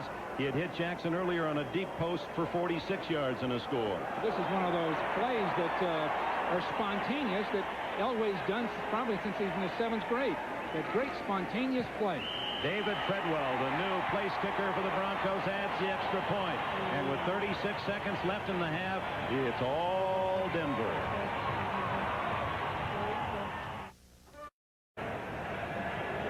Well, what Elway does is come up underneath to the outside. Meanwhile, Mark Jackson's running down the field, a normal pattern. He breaks. Elway throws all the way back through the traffic. Super spontaneous play by Elway. Up underneath to the outside, but watch Jackson. He knows just what to do, breaking back inside. Nice touch throw up over the top. That's greatness. Elway running and throwing the ball has had a remarkable first half, and the 28-0 score reflects that. A long attempt by Edmonds. He gets to the 19-yard line, turning it out of his own end zone, and it'll be first down for the Raiders at that point. Well, the right way here in Denver is the Elway in this first half, running and throwing 28-0. Back at Mile High Stadium, rebuilt and revitalized, Denver leading 28-0 and capitalizing on the turnovers. 4 of them, and 3 of them resulting in touchdowns, as they picked off 3 fumbles and an interception against the Raiders. 31 seconds for Schrader and the Raiders, and trailing 28-0. They're going to try for something. They send 3 wides to the left, and then they screen it up the middle to Marcus Allen. He is a terrific talent, but gets only 11 yards out of it and fumbles, and it goes out of bounds. That was a live ball. What a player. Stops the clock. Marcus, with that history all the way through from University of Southern Cal to this, just great competitor with stamina, win or lose. And we've got greatness on the field in Marcus, and certainly in John Elway and Mecklenburg. Time running out on the Raiders. Catch by Mervyn Fernandez, and he's whistled down by Atwater, the 6'4", 215-pound rookie safety. And that's the end of the first half, and the Bronco fans loved it all.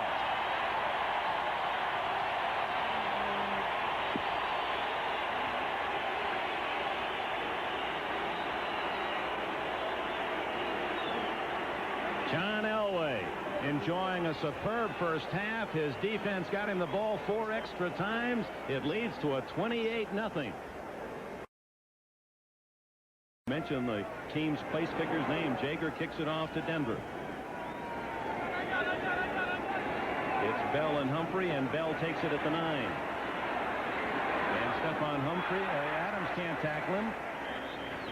Stephon Humphreys can't either. He quit after last year here in Denver, and it's first down for Denver at the 20-yard line. John Elway and Jay Schrader, comparing them statistically, both men with about equal yardage, but Elway getting 2 touchdowns while Schrader intercepted once, and he also fumbled once that led to a score. They're so much alike, born on the same day, 1 year apart. Both grew up in Southern California, played against each other in high school, in football and in basketball. Both married wives that were athletic. It goes on and on. They've been tracing each other. Both played minor league baseball. I might remind you, Dick, both hit very poorly in minor league baseball. That's right. They were common in that regard. Well, no, actually, Elway hit over 300 this year in Oneonta, New York, while Schrader had trouble with the curveball after 4 years in the Blue Jay organization. And there they are. They were 79, drafted Schrader in the first round. Dan Marino of Miami in the 4th round. Infielder, third baseman, John Elway in the 18th by the Royals, eventually signed with the Yankees. And Don Mattingly, who's he playing for? The Buccaneers, Tampa Bay Buccaneers, I guess it is. Schrader started late, and he's in pretty good shape now to become one of the better quarterbacks. 2nd down, 6. No reason to take any chances, Denver, and so the Raiders will play defensively that way. Humphrey gets another yard or 2. He led the Broncos in rushing with 41 yards in the first half. Marcus Allen had 44 to lead the Raiders. Well, now it's time for the Denver running offense to show. 28-0. Obviously, they've got a commanding lead. They can use the clock, develop that running game, And this is the time to take a look at these offensive linemen and use different combinations of blocking, different combinations of plays. They'll have them on tape. They have a good chance to utilize them. Meanwhile, the Raiders are desperate. They've got to make big plays. They've got to come up with something real fast. Sometimes Elway in this situation will use a draw of the shotgun. No, that won't be the case. 3rd and 4. And it's intercepted. Lionel Washington. And Washington heading for the end zone. A Raider touchdown. Well, he made something happen. That was the blitz that Mike Shanahan talked about before the game. A 3-man line in a nickel situation, bringing a man off the corner. In this case, it was Van McElroy. Put the heat on Elway. Elway threw a bad ball. First bad ball of the day. Shotgun formation. McElroy will come from the left of the screen. John's in pretty good shape here, but you see 2 defensive backs on him, and that's just a bad throw. John threw it off the back foot. Again, the running game is critical now. Use the clock. 3rd and 5. Take advantage of it.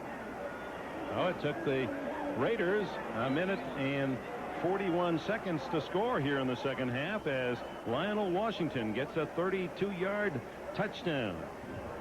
At 17 career interceptions, and that's his 2nd touchdown. Adding the extra point is Jager. And if the Raiders needed anything to cure all the wounds and make them feel better, that was it. Lionel Washington with a quick score on the turnover.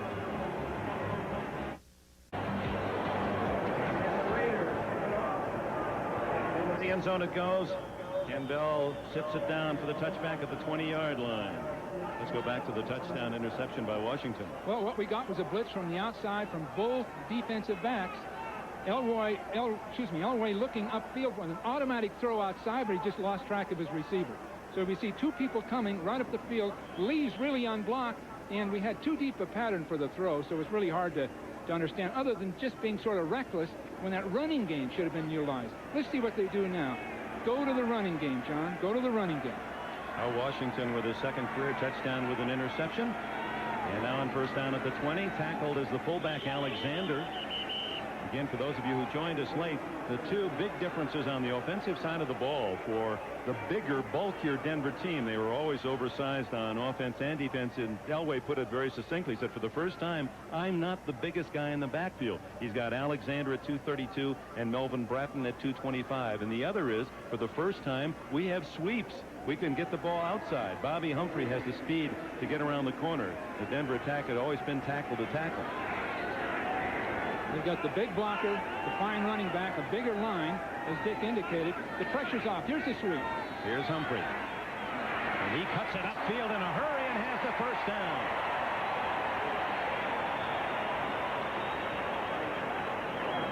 Just a movement play that we're going to see with 2 guards out in front.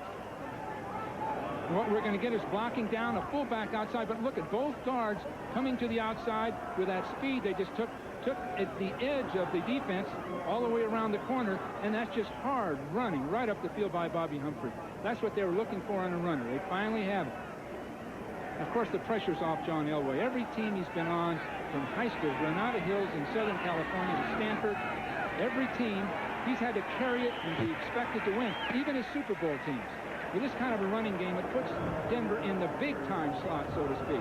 They've been in the Super Bowl, but now they'll be able to compete with the big physical teams. There's the ice truck. Gerald Perry, 305-pound tackle down on that last play. Now they got outside with Humphrey for 10, and now they get 5 with a power back Alexander. Timeout for the injury. They go to that running game. They got the 2 young men in there. Alexander, and it's play action to him, and then the throw outside to Humphrey, the other back. And Bobby Humphrey is a talent. He has a first down at the 46. Zeph Lee and Lionel Washington make the tackle. Just combining that trap play, they've run 3 different times I can recall with the play pass. Pulling guard, fake up inside to Alexander. Humphrey's outside. Problem. Play the trap or cover the pass. That time it was beautifully executed. And Humphrey putting some moves to free himself from Zeph Lee. Vance Johnson to the left, the artist. Mark Jackson to the right. Humphrey now shifts into the tail of the eye. Humphrey straight ahead to the 48-yard line. Gerald Perry working on his lower left leg or knee. Jim Jariga's own teammate A pileup landed in that leg, and they're working on both sides, testing the knee strength. One of many nicknames on this Denver team, the Ice Truck, is there's the Duke and Big Money, and there's Ice Truck, Big Dog, Smiley, Chubb, Sluggo, Gumby. And the Smiling Assassin will put the names with those monikers after this play. What do they call you, Walsh? They ever have a nickname for you? I think it's Spider, believe it or not. Spider. It had nothing to do with sports. The throw outside, incomplete to Humphrey. Okay, while you spin away over there in the corner with your web, let's see who belongs to those. Well, the Duke, there's the Duke. John Elway, that swagger of his. Big Money is Bobby Humphrey. He's playing like it. Perry the Ice Truck. Big Dog Ken Lanier. Smiley is Steve Sewell. Alfonso Carricker is Chubb. Mark Munford, the linebacker, is Sluggo. Dennis Smith is Gumby. And Steve Atwater, the Smiling Assassin.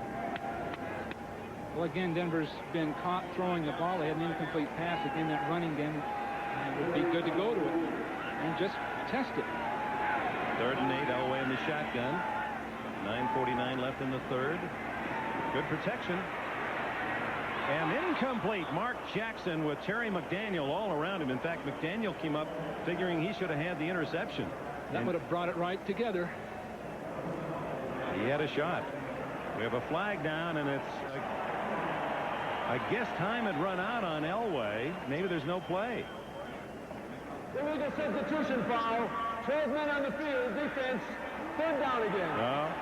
Illegal substitution against Dave Adolph's Raider defense. They had too many men on the field, and so Elway gets another play. 1, 2, 3, 4, 5, 6, 7, 8, 9, 10, 11. I've got 11 there. Oh, there he is, 12. I guess 12 people. That'll do it. This is the kind of thing. This is the kind of thing that'll trouble Al Davis. It's a minor item down 28-7.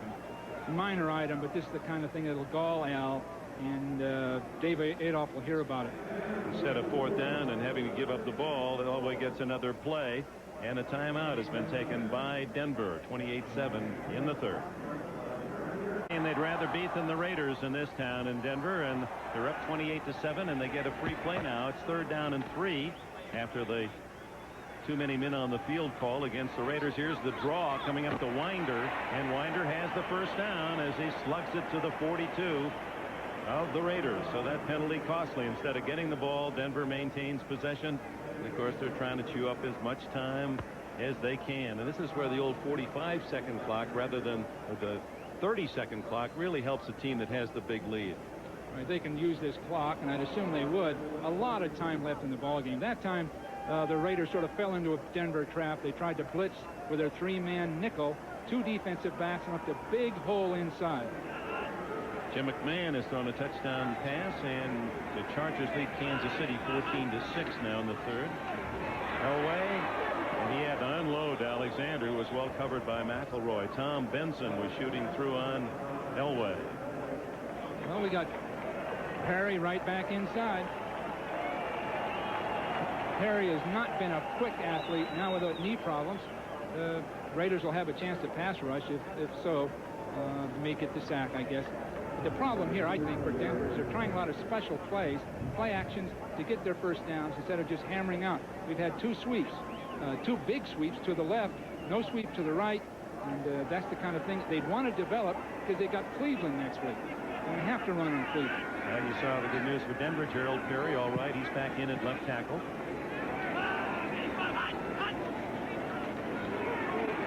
And 2nd down, batted at the line of scrimmage, incomplete. The Raiders really coming after Elway in this third period. Well, they're going to be blitzing, trying to make something happen. Perry's back in the game, and right away he's got a pass, and he's going to have real problems to his outside. Those feet just aren't going to be moving. You see, he just gets knocked off balance very quickly. He's had a problem before on quickness. In fact, both Lanier and Perry are much better run blockers than pass blockers. But again, right away he goes in, he's got a big pass block. Greg Townsend, been rather quiet. Talked with him. He thought this was going to be a big day for him. He has not created much turmoil defensively. Here come the safeties right up on the line of scrimmage, Anderson and McElroy, and they're coming after him. And Elway throwing for Johnson, intercepted. intercepted by Mike Haynes. And a flag is down as Haynes, the veteran, is tackled at the 35-yard line. And they may be calling interference against the Raiders. Again, they're going to the pass. Raider blitz. They hadn't had that interference call, Dick. You had another interception, probably unnecessary. I don't want to just keep harping on that running game, but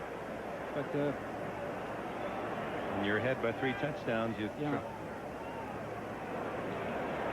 Jerry McBride. 2 fouls on the play. Holding number 66, offense. Pass interference. Number 40, defense. Penalties decline. Third down. Penalties offset. So no interception. Zeph Lee was the other man with Haynes covering Vance Johnson. Haynes made a fine interception. Would have been his 47th career theft, but it is nullified on the double penalties, and it'll be third down again for Denver and 10. I'm not sure the momentum's changing at all. I'm not sure of that. But Denver's playing into the Raider hands now.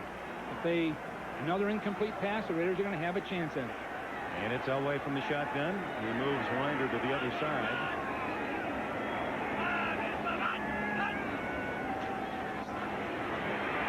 And here comes the scramble. And the gun. Incomplete. Boy, does he throw well. That was Steve Sewell, the intended receiver, but running a right-handed man, running to his left and able to throw a ball that kind of velocity. He's unique. He's probably the only, maybe Cunningham from Philadelphia can do it, but John's one of the very unique people, going left, throwing right. And at Granada Hills High School, recruiting him as I did when I was at Stanford, he did this kind of thing. It was just a zany thing. He can go left, turn, and fire a ball back to the inside. So he was the kind of guy, even if you could think back the days in high school, you'd say, when that young guy grows up, there's a #1 draft pick. He was that good then, even? You know he'd be an NFL star with that great athletic ability. Every team he's been on, he's carried in a sense. Here's Horan to punt. Deep to return is Bobby Joe Edmonds at the 10. So with 8:38 left in the third, the Raiders trailing by 3 touchdowns will get it back. Horan with a terrific kick. Look at that. Out of bounds and 2-yard line. He kicked it right to his man. Darren Carrington, the rookie, was standing at the 2, and Horan just laid it right in his lap. What a kick. Absolutely beautiful. Timed shot down the field. Did the same thing in the first half. He kicked it to the sidelines at the 5-yard line. Maybe the best in the NFL at it. Mike Horan. He's an engineer. He's got all the angles figured. Other scores, finals, Buffalo, San Francisco coming back from 11 points down. There are your other finals.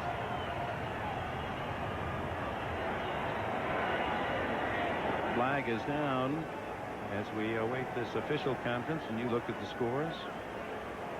The late games, Miami leading, San Diego leading, and the Rams apparently going to win their third. Baseball, Baltimore loses, but so does Toronto. So the Blue Jays remain 1 up. Oakland wins. Kansas City wins. The Angels lose. So it's 5.5 game lead for Oakland over both the Angels and Royals.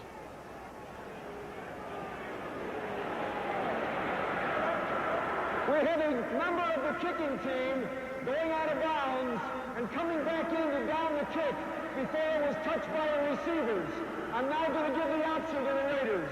There's an option of a re-kick or the result of the play. Well, there's no doubt what they'll take then. Mike Horan says, can you explain that? We didn't have that in engineering school back at Cal State Long Beach, but what it amounts to is, Mike, you're going to go back on the field and kick again. Get your helmet on.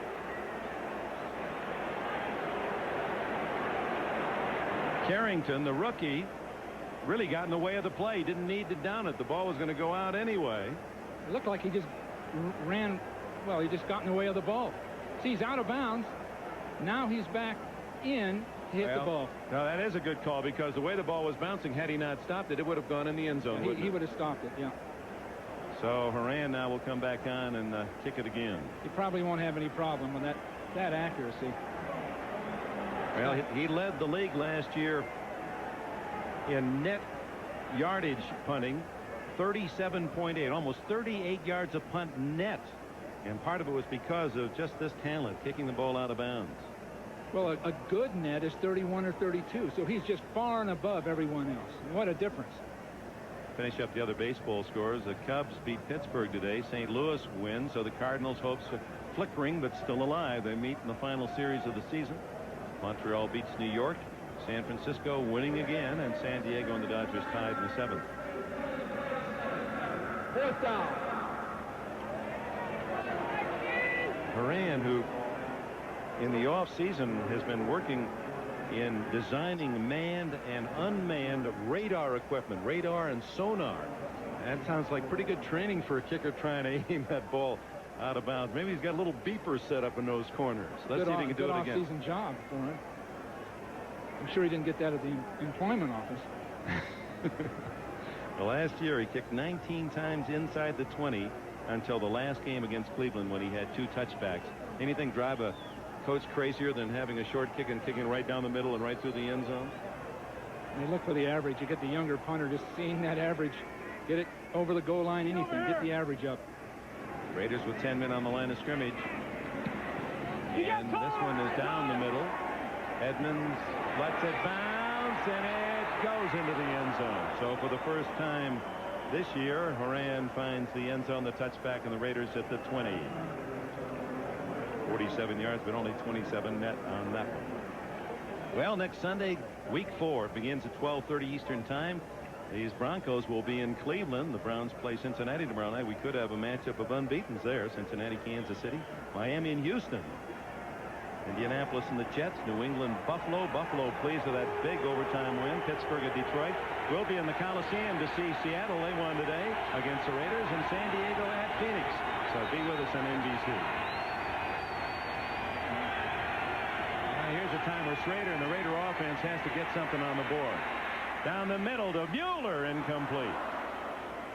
That is a tough ball to catch because Mueller knows that weak safety is coming over. He's got one of the big hitters in the league in Smith, and he sort of gave it a shot, but you just can't lead a guy too far on that. Broncos were offside on the play. That'll cost them 5. We talked with Dennis Smith, the veteran safety, and asked him about Steve Atwater, his new partner on that back line. You talk about a pair. No one in the league close to having. One guy's 6'3", Smith. The other is 6'4", Atwater. They both weigh 215 or more. And what did he say when he said, what about Atwater? I just want to be near the tackle because the ball is going to bounce out of there. He's going to knock the ball out, and I want to pick up that fumble. And they both feel that way. Yeah, they'll force some fumbles. Both have that size and range.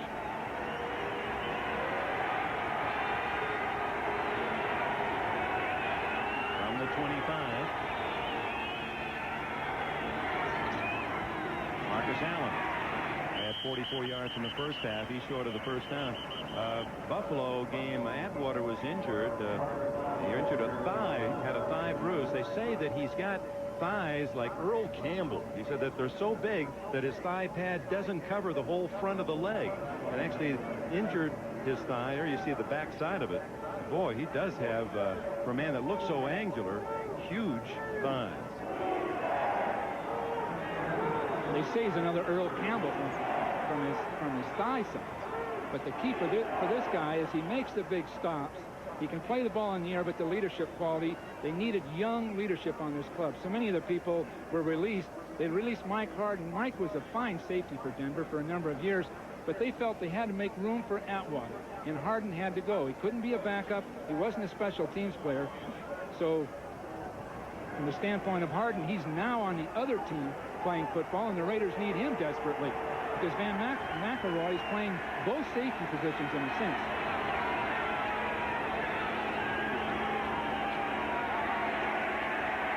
Schrader in traffic. Now finds Allen wide open. 45-50.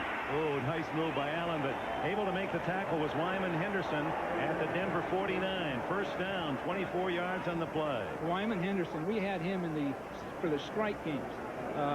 And he played for us. We released him with the 49ers. And the key for a lot of these players, he's not marginal players, but young journeyman players, is to try to stay with it. Because he came to us. He went to Green Bay, I believe it was. Minnesota. Now he's back here and playing full-time, got interceptions, and they're counting on him.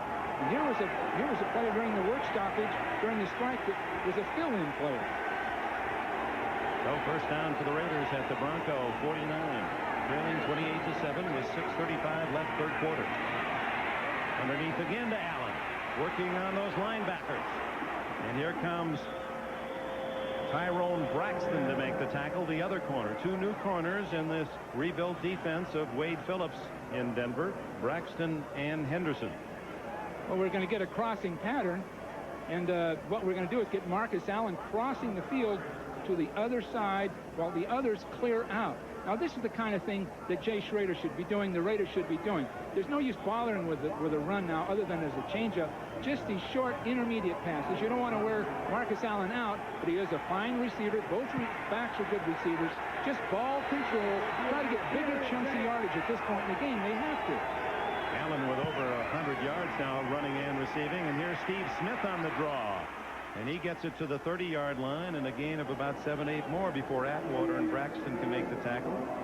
I'd like to see the Raiders go with a no huddle here just to see what the Denver defense would do. Maybe they could straighten that defense out from the standpoint of getting the same alignment every play and then begin to throw their ball control passes. Well, Buffalo used that very effectively, rallying from a big deficit 21-0 on Monday night. It's best when you use a tight end and two backs because you keep people in their base defense, much as we did in the Super Bowl in the last drive. Second down 2.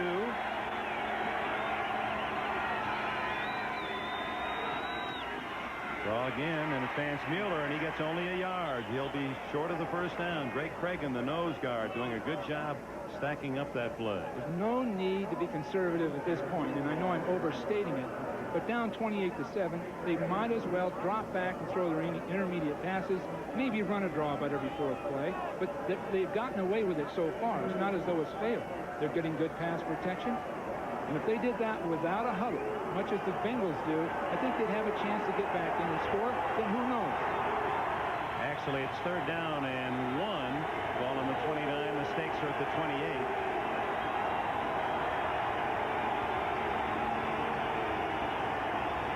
Marcus Allen fumbles.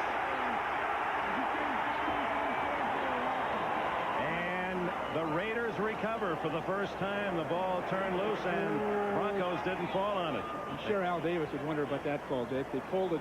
They trapped on 3rd and 1. There's no need to. Marcus Allen goes over the top better than anybody in football. And they ran a trap play, exposed the ball. Now on 4th down, they're going to have to go for it. They lost a yard on the fumble. Dennis Smith appeared to be the man that forced the fumble. Now it's 4th and 2, and of course they'll go for it with 4.5 minutes remaining in the third quarter. And they're trying to score and cut that 28-0 lead in half, and Schrader calls time.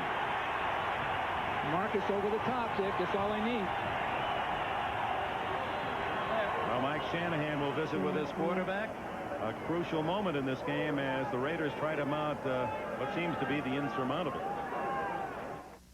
Hey, guys and grills. Got some party time tips for you from Extra Gold. So the Raider hopes really rest on this play. They don't make it. It remains 28-7, and the Broncos well in control. Actually, it's 4th and 2.5. And they're going to pass, and it doesn't work. Michael Brooks comes in untouched.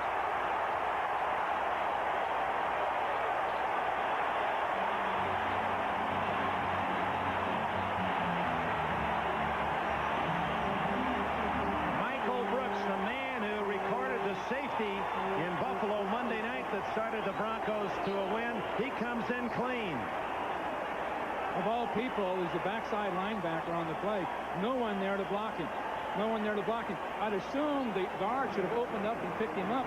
But in the 4th down situation, what you're going to get is just a basic blitz, and the man's unblocked. Now that's inherently a problem. Are you surprised they didn't go to play action there? It was a straight pass all the way. Didn't try to deceive anyone.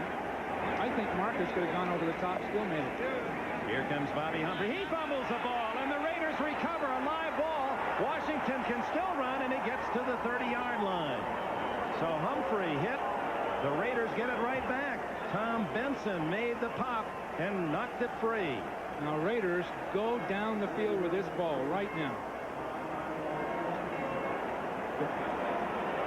Well, we get the same sweep with pulling people to backside. is picked up. The backside linebacker sits behind the guards and gets it. The backside tackle should have gotten there. That's all there is to it. You know what? Watch Washington here. If his own man doesn't fight him for the ball, Washington might have his second touchdown. He has one with an interception. See right there, his own man almost tackles him, or he's on his way. There were no Denver men downfield. Well, the ball at the 32-yard line on the turnover as that statistic begins to even up, although the Raiders' score resulted in 21 first-half points. Well, I don't know what this is unless the instant replay people are checking it out. Well, it had to have been a fumble, and it had to have been a Raider ball. Well, they might be saying, maybe did he have a chance to get up after? Down, yeah. Was he knocked down by a Denver force? Didn't appear to be. It looked as if the Raiders themselves knocked their own man down. 23 seconds on the 30-second clock, please. 23 seconds. You like the instant replay? Well, I think it's here to stay. I'd say yes. Even the officials now buy it. At one point, you almost felt the officials were sabotaging it in their own way. They didn't believe in it artistically and professionally. They didn't like somebody else making the call. But now, it's just part of the game. They don't depend on it, but it's proven to be pretty darn good this year. They've made some good reversals and proper reversals. The play stands. Ball at the 32. Marcus in motion. Schrader throws underneath to the tight end Mike Dial, and Dial is hit by 3 Broncos as he gets to the 23. Just hold the ball, Dial. Now get right up and run another play right now. The clock's running. You're in scoring position. Would you really go to the quick or no huddle at this point? They have to at this point if they're thinking of any chance of winning. And they've got a chance because if they can get in quickly here, they've got a full quarter. They'd have to get some breaks, no question about it. But it's been done. They did it a year ago. Well, the other side of that is haste makes waste. And they don't want to squander the chance.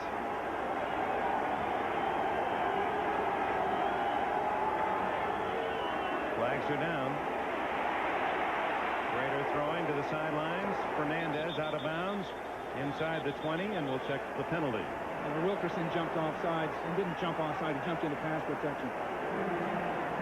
Now, the noise is a real factor here, Dick. I can recall that snowball game of a few years ago. The noise was so intense, I couldn't even think clearly.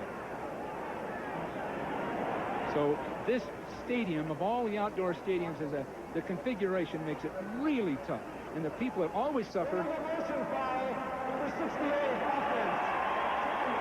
The people that suffer are the offensive tackles. They can't hear the quarterback. They have to respond to the man in front of them.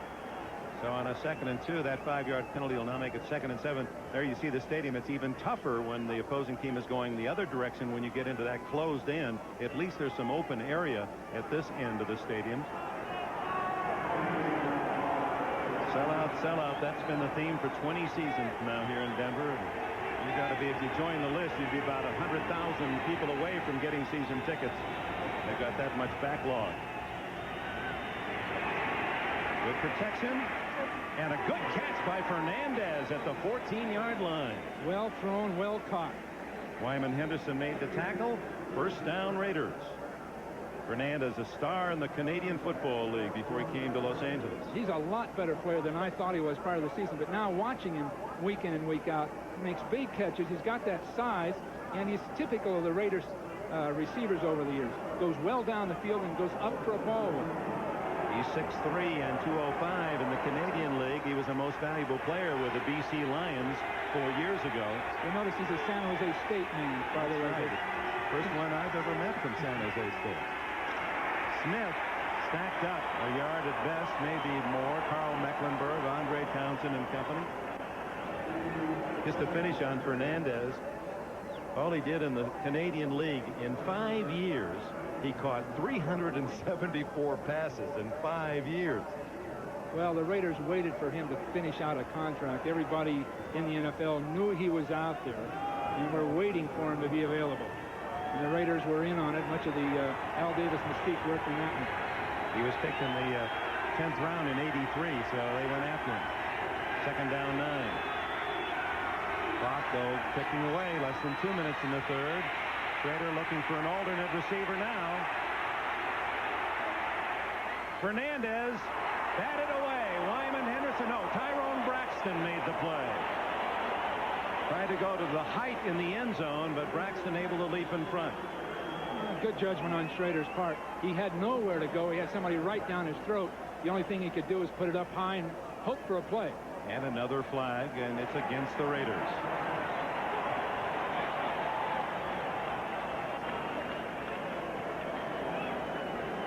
Might have been holding someone in that front wall. Looked like Graves was really having to grab his guy. 60, offense. Rory Graves, the left tackle, Ohio State, where he played next to Lachey. Let's look at him, 60 far left. He's in pretty good shape here, but he's got a grip that's so tight right there. You can see it hold easy.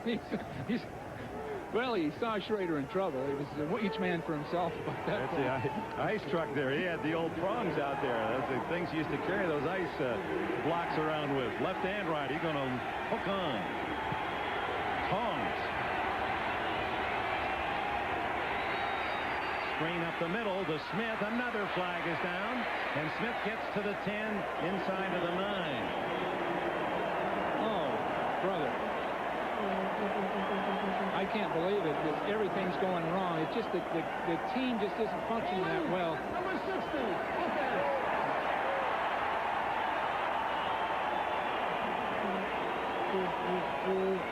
Yeah, let's check the Graves yard. He's in pretty good shape here. He's got a screen pass. He doesn't have to protect that long. Everything's okay, but that arm is around. Gee, I don't know. Maybe his right arm hooked the ankle or something, but maybe you're watching a little more closely after you've just committed the foul. Yeah. So Rory Graves yard. Two back-to-back holding calls that have pushed the Raiders back out to the 33. Steve Atwater shaken up, but okay. And the clock now 1:35 remaining in the third. The Raiders trailing 28-0 at halftime. Got the interception return of 32 yards by Lionel Washington to make it 28-7. And they have a chance here to cut it to 28-14, but are self-destructing. It is now second down and almost 30 yards to go. 29. Three-man rush. Schrader down the middle, incomplete. Another flag is down. Well, that time Mecklenburg was putting the heat on outside, coming back up underneath Graves. I think Jerry Markbright has rehearsed this call. Yep, 3 in a row. Well, maybe they shouldn't have been running. Second down. You're seeing more holding here than Hulk Hogan in one of his matches. Well, we've got, it looks like it's in pretty decent shape. Now, right there is the hook, right up underneath. I don't know, Dick. Maybe they should have been running. I thought they should just continuously throw those short, tight passes. But with this in mind, Mecklenburg makes a nice move up underneath. And the arm is held. Once the man passes, once Mecklenburg is past Graves, he can't leave that arm out there. They were at the 12-yard line. Now they're at the 43-yard line. Schrader. Is it a catch or a drop? No, incomplete. Didn't have it long enough. Mike Alexander. This is when the crowd noise, when the crowd can really get to you. That time they wanted Schrader outside to his left to take advantage of that pass rush coming up inside. He was in fine shape, but you have to concentrate on the cut. That was a good call. They had a chance to get the ball completed along the sideline, then another down to try to get in the end zone. Or at least to get back into field goal range. Now they're back out at the 43-yard line where it is third down and 39. Well, they're using up the clock. 4 plays and 4 penalties in this drive. And the clock now shows exactly a minute remaining in the third.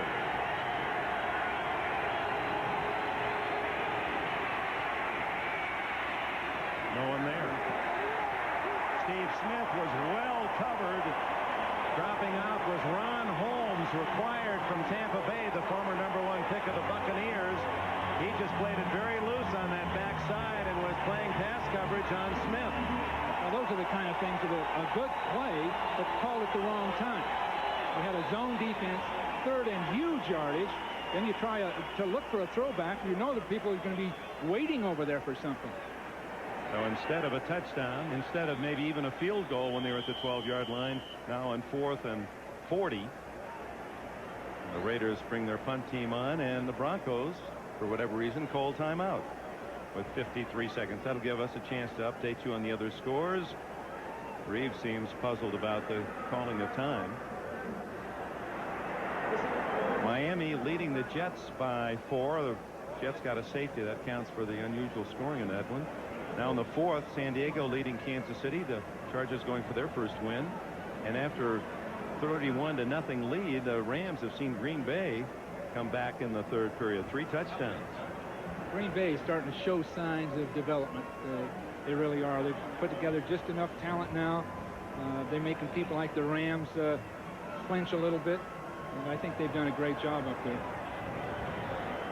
Right after this punt, some of you are going to join that Miami and Jets game, a 4-point game. Of course, we'll stay here as it is obligatory to service the 2 main cities, Denver and Los Angeles, involved in this game. And, of course, the other NBC teams will keep you abreast of any scoring developments in this contest. That one's a beautiful kick, but it's going to be way into the end zone. 10 yards in. And it'll be a touchback at the 20 for the Denver Broncos. So for some of you, thanks for being along. The Denver Broncos leading 28-7. Thanks to the penalties the Raiders committed. Sammy Winder showing some good speed straight up the middle, and he has 11 yards and a first down before Mike Harden, number 45, the former Bronco, can make the tackle. Winder's really been a campaigner, hasn't he, for the Broncos? Been through it all. When they hadn't done well all the way through the Super Bowls, now he says, don't give me the ball outside. He says, I don't have to try to get outside. We got Humphrey for that. But the remarkable thing about Winder, he's the 2nd leading rusher in Denver history, over 5,000 yards, and he didn't get many long runs. His longest ever was 52 yards. Most of those 5,000 were 3s and 5s and 7s, and sometimes big ones like that, 11. He has been a good campaigner. Into the 3rd quarter at Mile High Stadium, and it's still the Broncos, 28-7. And it appears the early returns are really favorable. They really are. Pat Bowlen, both, and Dan Reeves both agreed. Following an 8-8 season, changes had to be made. They've gotten all the mileage they could out of that other group. They've gone to two Super Bowls, but with not a lot of strength and power, mostly with mirrors. Now they need the substance to play people like the Giants and the Bears, people like that in a Super Bowl, and they're doing exceptionally well. They've put people together. They've put talent together through all sources, and they're on their way. Elway told us at practice 2 days ago as he hands off to Winder. Winder weaving his way and fights out to the 42-yard line. Another first down. A dozen more for Sammy. Elway told us that last year was the first time in his career in Denver he didn't feel the team would win. They said the team just were hoping they wouldn't be embarrassed. Yeah, and yet they were 8-8. Right after a couple of those big blowouts. They just didn't have the strength to match up well with some teams. They certainly matched up well with the 49ers for some reason. But otherwise, they didn't match up well. Now they've got the size. I'm not sure their offensive line has mobility, but it does have bulk. And they can use Winder inside, Humphrey outside. Now Elway staying on the ground, and the Raiders now unable to stop Winder in those last 2 carries. Humphrey now joins Alexander. It's Alexander. And the fullback driving into Raider territory to the 49. Now that looked good. Alexander hit that hole with power. Excellent blocking up front. Now that's exactly what they're after. They have 1 quarter now to use up the clock, but more importantly to develop this running game. For the first time, John Elway may not have to carry his team. It may be just good, solid, rock-hard running. They've got the combination of 4 backs that can block, can run outside, certainly Winder up inside. So they've got all the elements put together. Very young, but they've got the elements. 2nd and 2. Humphrey. Oh, was he smacked hard by Bill Packel, number 71. in his 7th year from Rutgers. Piquel, a Brooklyn boy. Oh, he lowered the bridge on Humphrey. You talk about two tough guys, Wise and Piquel, playing defensive end for the Raiders. Neither one are a gifted athlete. They're both big, rangy. He carried him off earlier with 15 stitches in his arm, and here he's back making a tackle like that. Well, that's what the Raiders are famous for, or famous with, these kind of players. There's just not enough of them, and not enough with the great qualities they've had in the past. Broncos, who are 39 out of 40 when they lead going into the 4th quarter, they have the big lead in this one, and hit hard. Golick coming through, and chip to hit Bobby Humphrey. Bob Golick, there he is, number 79. We asked him about his reaction when he first joined the Raiders. He said, well, in his own style, inimitable style, Golick said, well, the first thing I noticed was that, yeah, my wardrobe still works. I got a lot of black and silver stuff. That's right. So, pretty good hitting by the Raiders, and Horan has to kick it away. He sends one up the chute. Bobby Joe Edmonds lets it bounce, and that's going to be to the liking of the Broncos all the way to the 2. Darren Carrington downs the ball. They have refined that art. And he didn't go for the sidelines that time. He did hit the high, looking for the bounce, and got it. 28-7 Denver. The Raiders are deep in their own end. We'll be right back after these words. Nothing lead land right here, and the Raiders beat us in overtime. Let's not let it happen again. Schrader, boy, that 13 on his back. A little unlucky in terms of field position today. He's truly in the shadows of his own end zone. Out it comes to Alexander. Breaks a tackle. One man to beat, Dennis Smith, and he rolls him down at the 36-yard line. It was a heck of a throw. Alexander is one of those younger players on the Raiders they think has got a great future. But did you see Smith come over and make that stop? Just had the poise, sat up inside, knew he was the only man left, just settled into that tackle. What a first catch in the league for Mike Alexander. His first ever catch is worth 61 yards. Here he comes.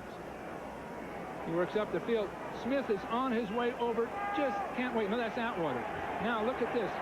Nice position, settled in, and he makes the grab. First down at the 36, the biggest play of the game. In yardage. Schrader. That's going to be intercepted. Tyrone Braxton, his 3rd of the year. He's on his way now into the open field. Oh, now he saw a white jersey and fell down at the 37.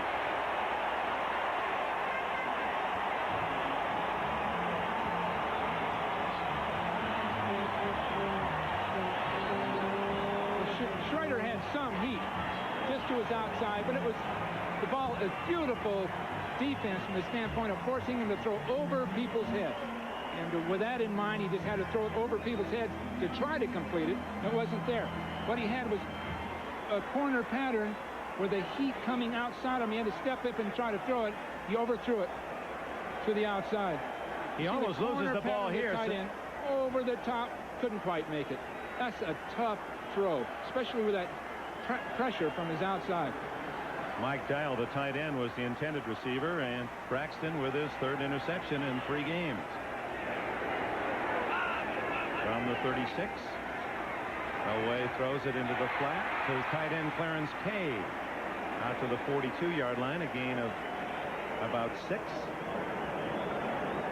Tyrone Braxton, he was a late thought by the Broncos on draft day in '87. He was the 334th player picked out of 335, and he's looks like he's going to be their starter. They're beating out Mark Haynes. It's turned out well for him. Vance Johnson to the near side, Mark Jackson to the left. They've got 2 quick little receivers out there. And it's the draw to Winder, met by Van McElroy, and flags are down.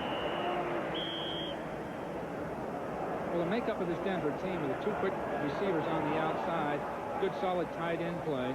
It looks like a good team. This, of all the teams we've seen, Dick, I think this one has as good a chance as any to go through the AFC and do well. They really do. Cleveland will be a big touch. Second down. You have to figure with all the new players that they can only get better as the season progresses, whereas last year, well, we had a note on the players just released, the Rulon Jones, Mike Harden, the Steve Watsons, players with averaged around 10 years experience in making those changes. The veterans, most of them smaller size, not as quick. Now you get new life, the enthusiasm that comes with youth, and the Mecklenburgs and the Elways have said, hey, these kids are making us believe. Well, Elway said this team has more potential than any of the other teams, and they've been some good ones. Elway way off the mark to Mark Jackson. There were 4 Raiders around Jackson. Maybe he threw that away knowing that there was no chance. Well, the value in Elway in this case is he can still make his big plays while these other people learn the game. And so he doesn't have that. They don't have the heat on them to have to perform so well, as long as there's a John Elway and a Dennis Smith, for that matter, in that secondary.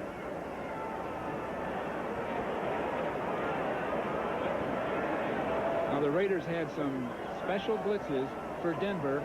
Mike Shanahan, knowing the Denver pass protection scheme, they've come close a couple of times, but it's hurt them because in that case, with the pressure, Elway's run for the yardage. Elway's passing numbers not impressive, but he does have 2 touchdown passes. A little delay, and there's Winder. No way to get outside.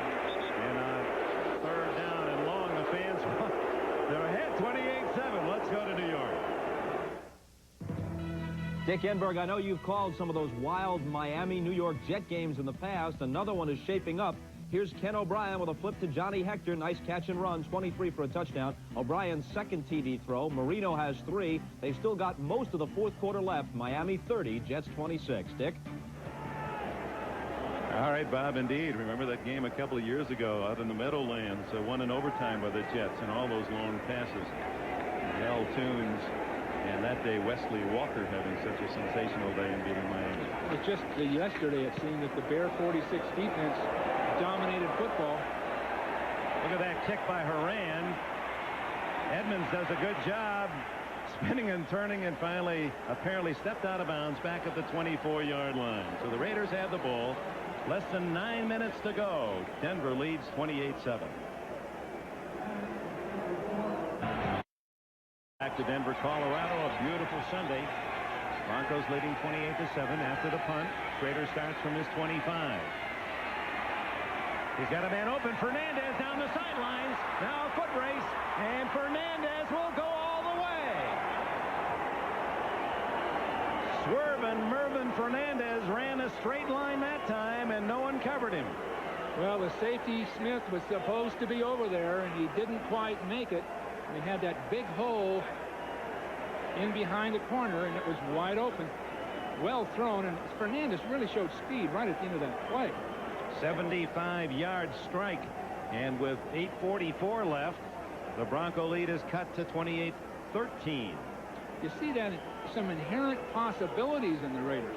They've got the big arm that Al Davis wanted. He went out and got it. He's got a Fernandez. He's got a Galt, and of course a Tim Brown for next year. It's got some of those elements are in place, but it's just so inconsistent. There's the try for point by Jager. So Mervin Fernandez, 4th catch, 127 yards today, a touchdown to cut the lead to 28-14.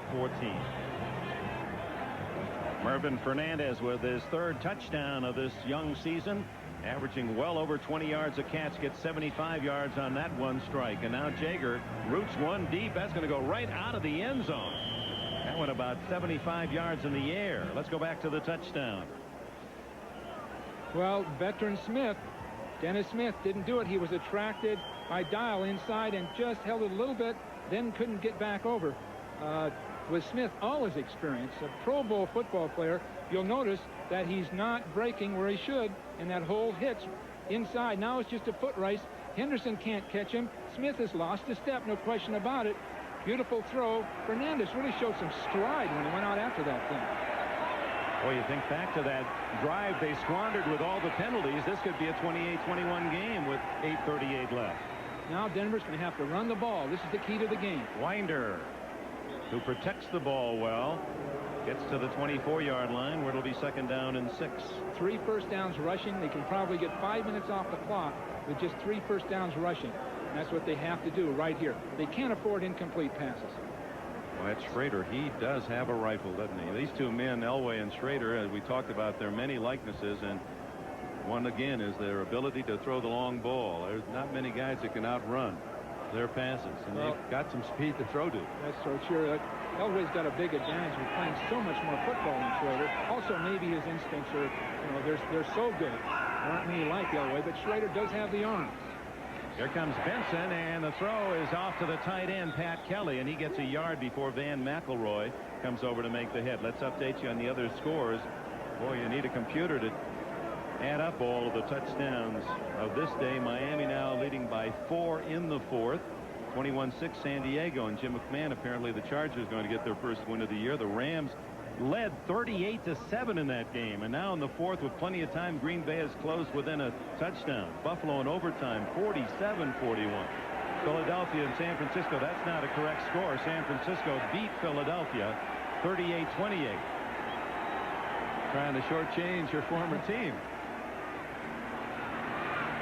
There's the first down catch. He needed 6. He got 7 to Vance Johnson.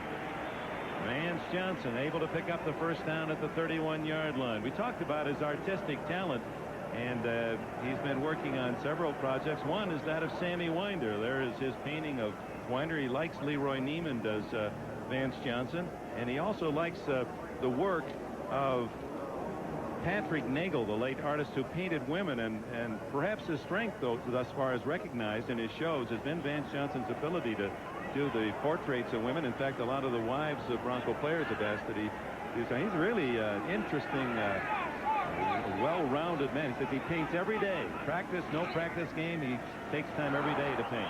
Caught in the backfield for a yard loss. Bobby Humphrey, Jackie Shipp, 58. Former Dolphin made the stop. Vance is doing a portrait for the Reeves family, as an example. I understand for the Bolin family. What a unique guy. So bright, so articulate. And he sort of shows that kind of football creativity, that quick darting movement. So the other thing he's learned that has a carryover is patience. When you're painting, you have to be patient. And maybe he said, I'm bringing that from football to my painting. You have to be patient. For example, there's his first catch. He has to wait a long time. Same with his artistic work off the field. Elway under pressure again, dumps it off to Humphrey. A good throw.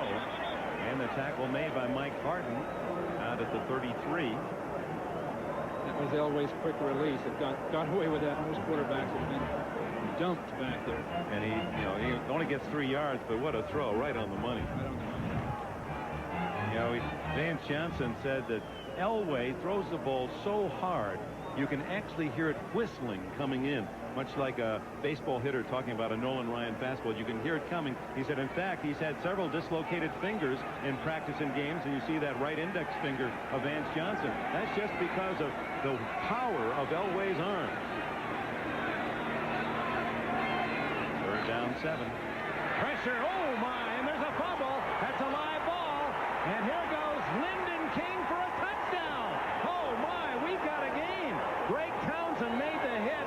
Lyndon King in Honolulu surfing 6 days ago has a touchdown in Denver today.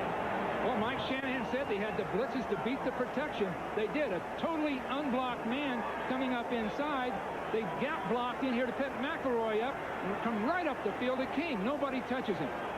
So maybe they did have the answers. They waited quite a while to start using those answers, but they got it. They got the big play. Again, that running game in the 3rd quarter we talked about, if John Elway and Dan Reeves had been able to run that football and use that clock, they'd feel a little bit more comfortable right now. So Greg Townsend, the man who haunted Elway last year in the Coliseum when he returned an interception 86 yards, forces the fumble. Lyndon King gets the touchdown, and the Raiders, trying to come back from a 28-0 deficit, have their 2nd defensive touchdown in this half. The first coming on Lionel Washington's 32-yard run with an intercepted pass. And now Lyndon King gets the score. 15 yards he rumbled after picking up the ball, and now the try for point by Jager. And there's Townsend, the man who forced the fumble. Jager makes it 28-21, and we've got plenty of time. 4 minutes and 51 seconds left. What we get is blitzing inside through these gaps. We have an unblocked man right here when the guard tries to block down on McElroy. No one there, and Elway has no way to release that ball, no way to get rid of it. It's a full-speed sprint. In that case, he had nowhere to throw the football. And Mike Shanahan, who's had those young furrows deepening on his brow, is happy now. Well, you see the emotion. He's biting his lip. Lyndon King, the former San Diego Charger, just signed this week to support that sagging, injury-riddled linebacking core. Gets the touchdown. The kickoff down by Ken Bell, and the Broncos will take it at the 20. Their 28-0 lead down to 28-21. Unblocked people. Lanier steps out. The guard blocks down. We have a man right through the gap.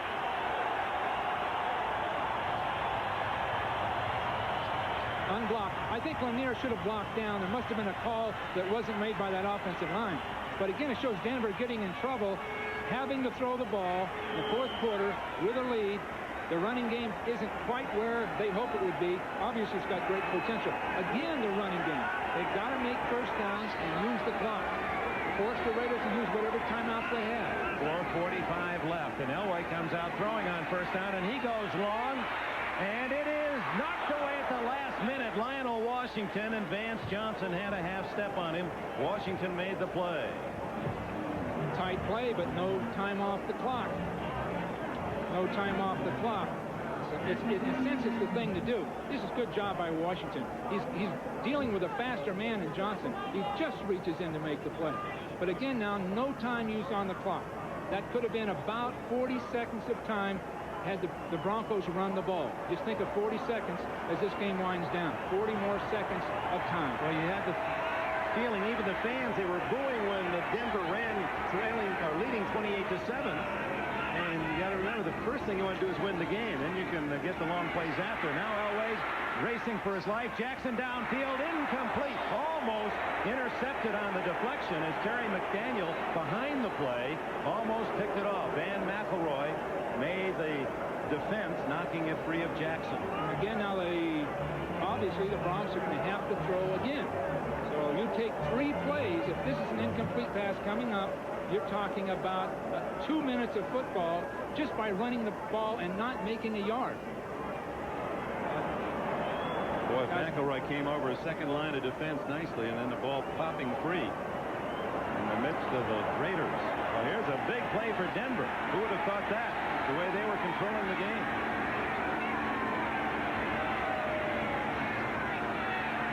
Elway on the roll. And it's incomplete. As running Elway to the sidelines was Tom Benson. Now the Raiders get the ball with plenty of time with completed passes into the middle of the field to tie this thing. Again, 3 passes. I don't know how much time they use there, Dick. About 20 seconds. About 20 seconds. See, one running play is 40 seconds at least. Maybe 42 or 3 the way the clock is used now. And 3 running plays, even no first downs, 3 running plays, then using your great punter to get your field position. Exactly 22 seconds, Joe Costanza had the watch on it. That's how much time they used in those 3 plays. Now Horan to punt. Edmonds way back at his own 33. And Horan nails a honey. What a punt. Perfect spiral. Edmonds at the 29. Looks for a block, has some open field this way, but a good play by Tim Lucas, number 59. He held his ground. He didn't go inside, was the contained man. Otherwise, Edmonds had nothing but real estate to the near sidelines. 51 more yards on a punt by Horan. He's been outstanding. Listen to this crowd now cheer for the defense. Well, the heat's on the offense, the Raider offense, the noise, the stress of having to function in this situation. They've got a shot at it. They got the 2 big receivers. They got the big arm.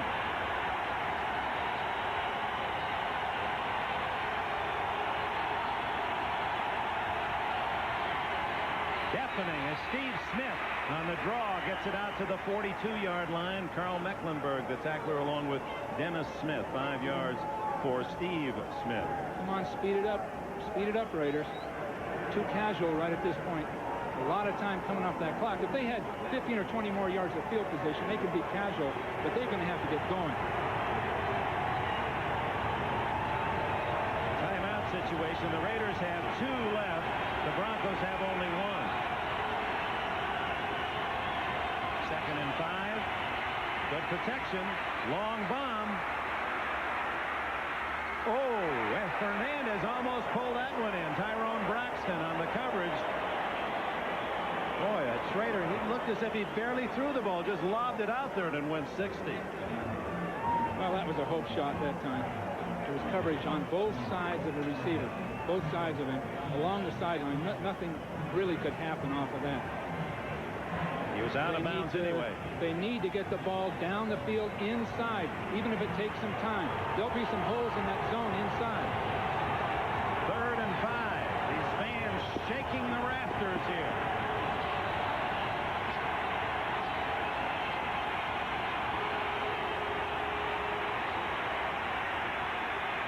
Batted down, intercepted. Atwater, Steve Atwater.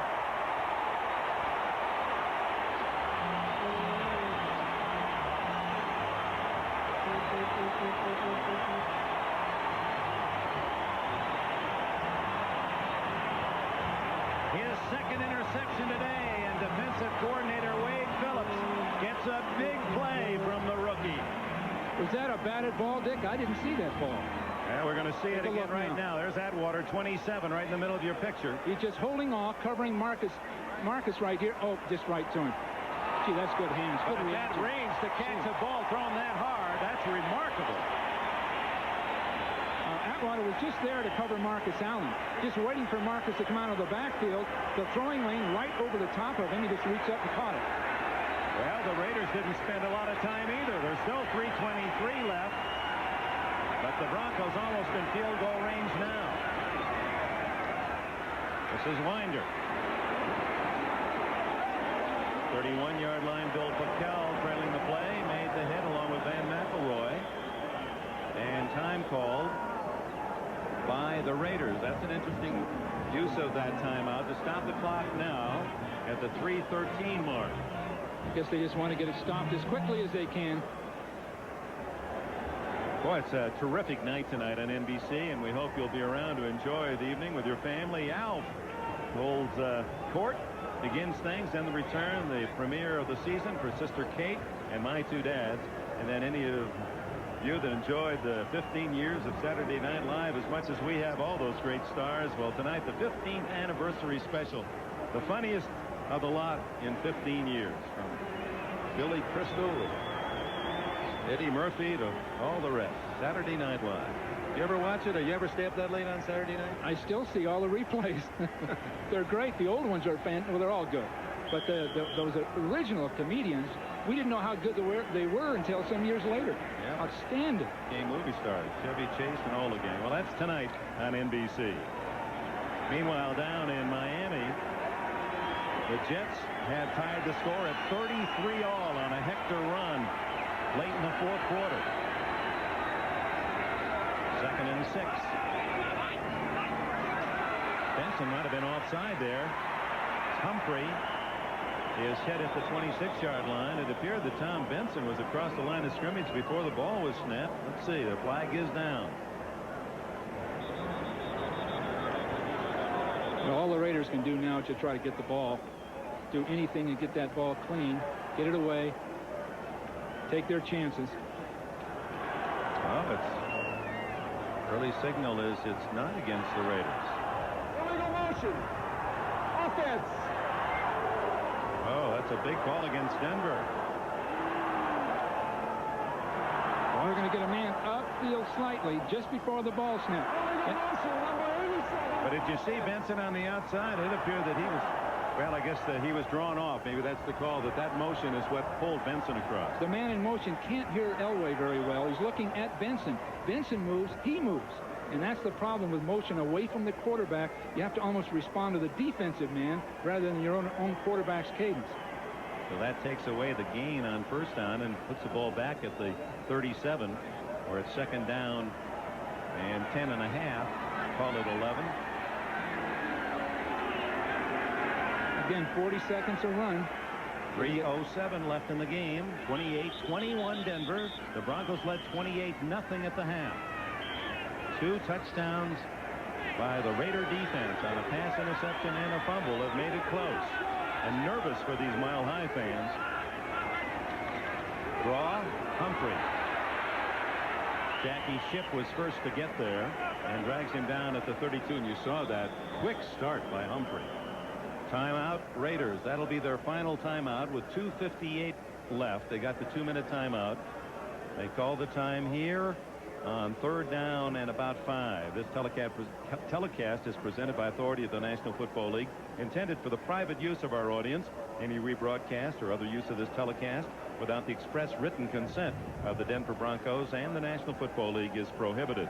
This game is property of the National Football League, Los Angeles Raiders and Denver Broncos, and all rights reserved.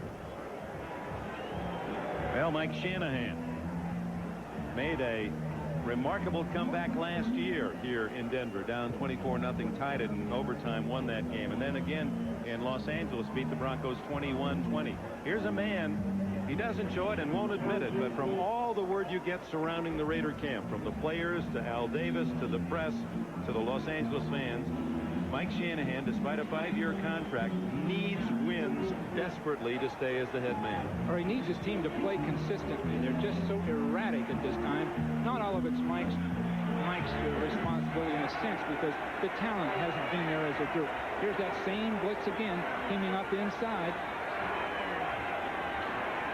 And it's the pitch to Winder. Read well by the defense, but Winder on his own hard running may have the first down at the 24. Boy, credit that to Sammy Winder's hustle. That was an excellent call. We get a trap play to the left side with both those safeties blitzing up inside. There's no one there really to tackle Winder. And people have to come off their blocks and go out there and make the stop. That's a first down, and Elway says, yeah, well, they're using up all their timeouts. That could do us for us. In fact, they don't have to run a play now till almost the 2-minute timeout. They're 12 seconds on the 45-second clock. 2:15 now on the game clock. Humphrey, and he draws a crowd. McElroy first, and then Golick to make the stop, and that'll take it to the 2-minute warning right now. Well, they can see Humphrey in the game. That shows you how much confidence they have in him. So with 2 minutes to go and no timeouts left for the Raiders, it's the Broncos by 7. So the excitement continuing. The Jets and the Dolphins, and here the Broncos squashing the chances of Jay Schrader and the Raiders. And the key pill to swallow for Los Angeles if they lose this going home will be the time they have the ball first down on the 12-yard line, and then 3 consecutive holding penalties by Rory Graves, their left tackle, took them not only out of touchdown chances but field goal range. Well, they're still sorting people out. The Raiders are still trying to find themselves, sort people out, decide who will play where and what they'll do. It's sort of an enigma. Some great things show up, and then some just absolutely horrible things show up. 2nd and 10, and here's Winder. And Mike Parton, his former teammate, knocks him down short of the first down. That'll bring up 3rd down and about 2.5. No way to stop the clock for the Raiders. Rams now take a 41-31 lead against Green Bay with 5 minutes left in the 4th quarter. Mike Shanahan, what stress, and he's handling it extremely well. I think he's doing an excellent job, but maybe that maturity there. If he'd had 8 or 10 more years of NFL experience as a coach, as an example, or a player, I think it would be helping him immensely right now. But he's got the mind for it. Denver has rushed the ball for 175 yards today. That's one of their major improvements on this team. Rushing offense, rushing defense. Winder caught in the backfield by Mike Wise, number 90. That'll bring up 4th down, and the clock ticks at 1:07. The 45 seconds. This is where I think 45 seconds in the final 2 minutes seems unjust, that a team should be able to sit without initiating a play for 45 full seconds. Now, there's about 8 or 10 seconds there that most often wouldn't have occurred because the ball would have been blown dead early, and that 30-second clock would have made the difference. But now with 45, an inside running play, you can get the entire 45 seconds. I'm sure they'll take too much time. There's down to 10 seconds now on that 45-second clock. So the Raiders on 4th down will have just under 30 seconds. There's the timeout taken by Denver. to save the 5-yard penalty with 31 seconds left. And David Treadwell, the field goal kicker, is in the game. We'll see if they really are going to try one. Can you describe the experience of driving? Attempt. He gets it up, and that was the key, and he is perfect. 7 for 7 in 3 games for Treadwell, and that answers the call. The Broncos will be 3-0.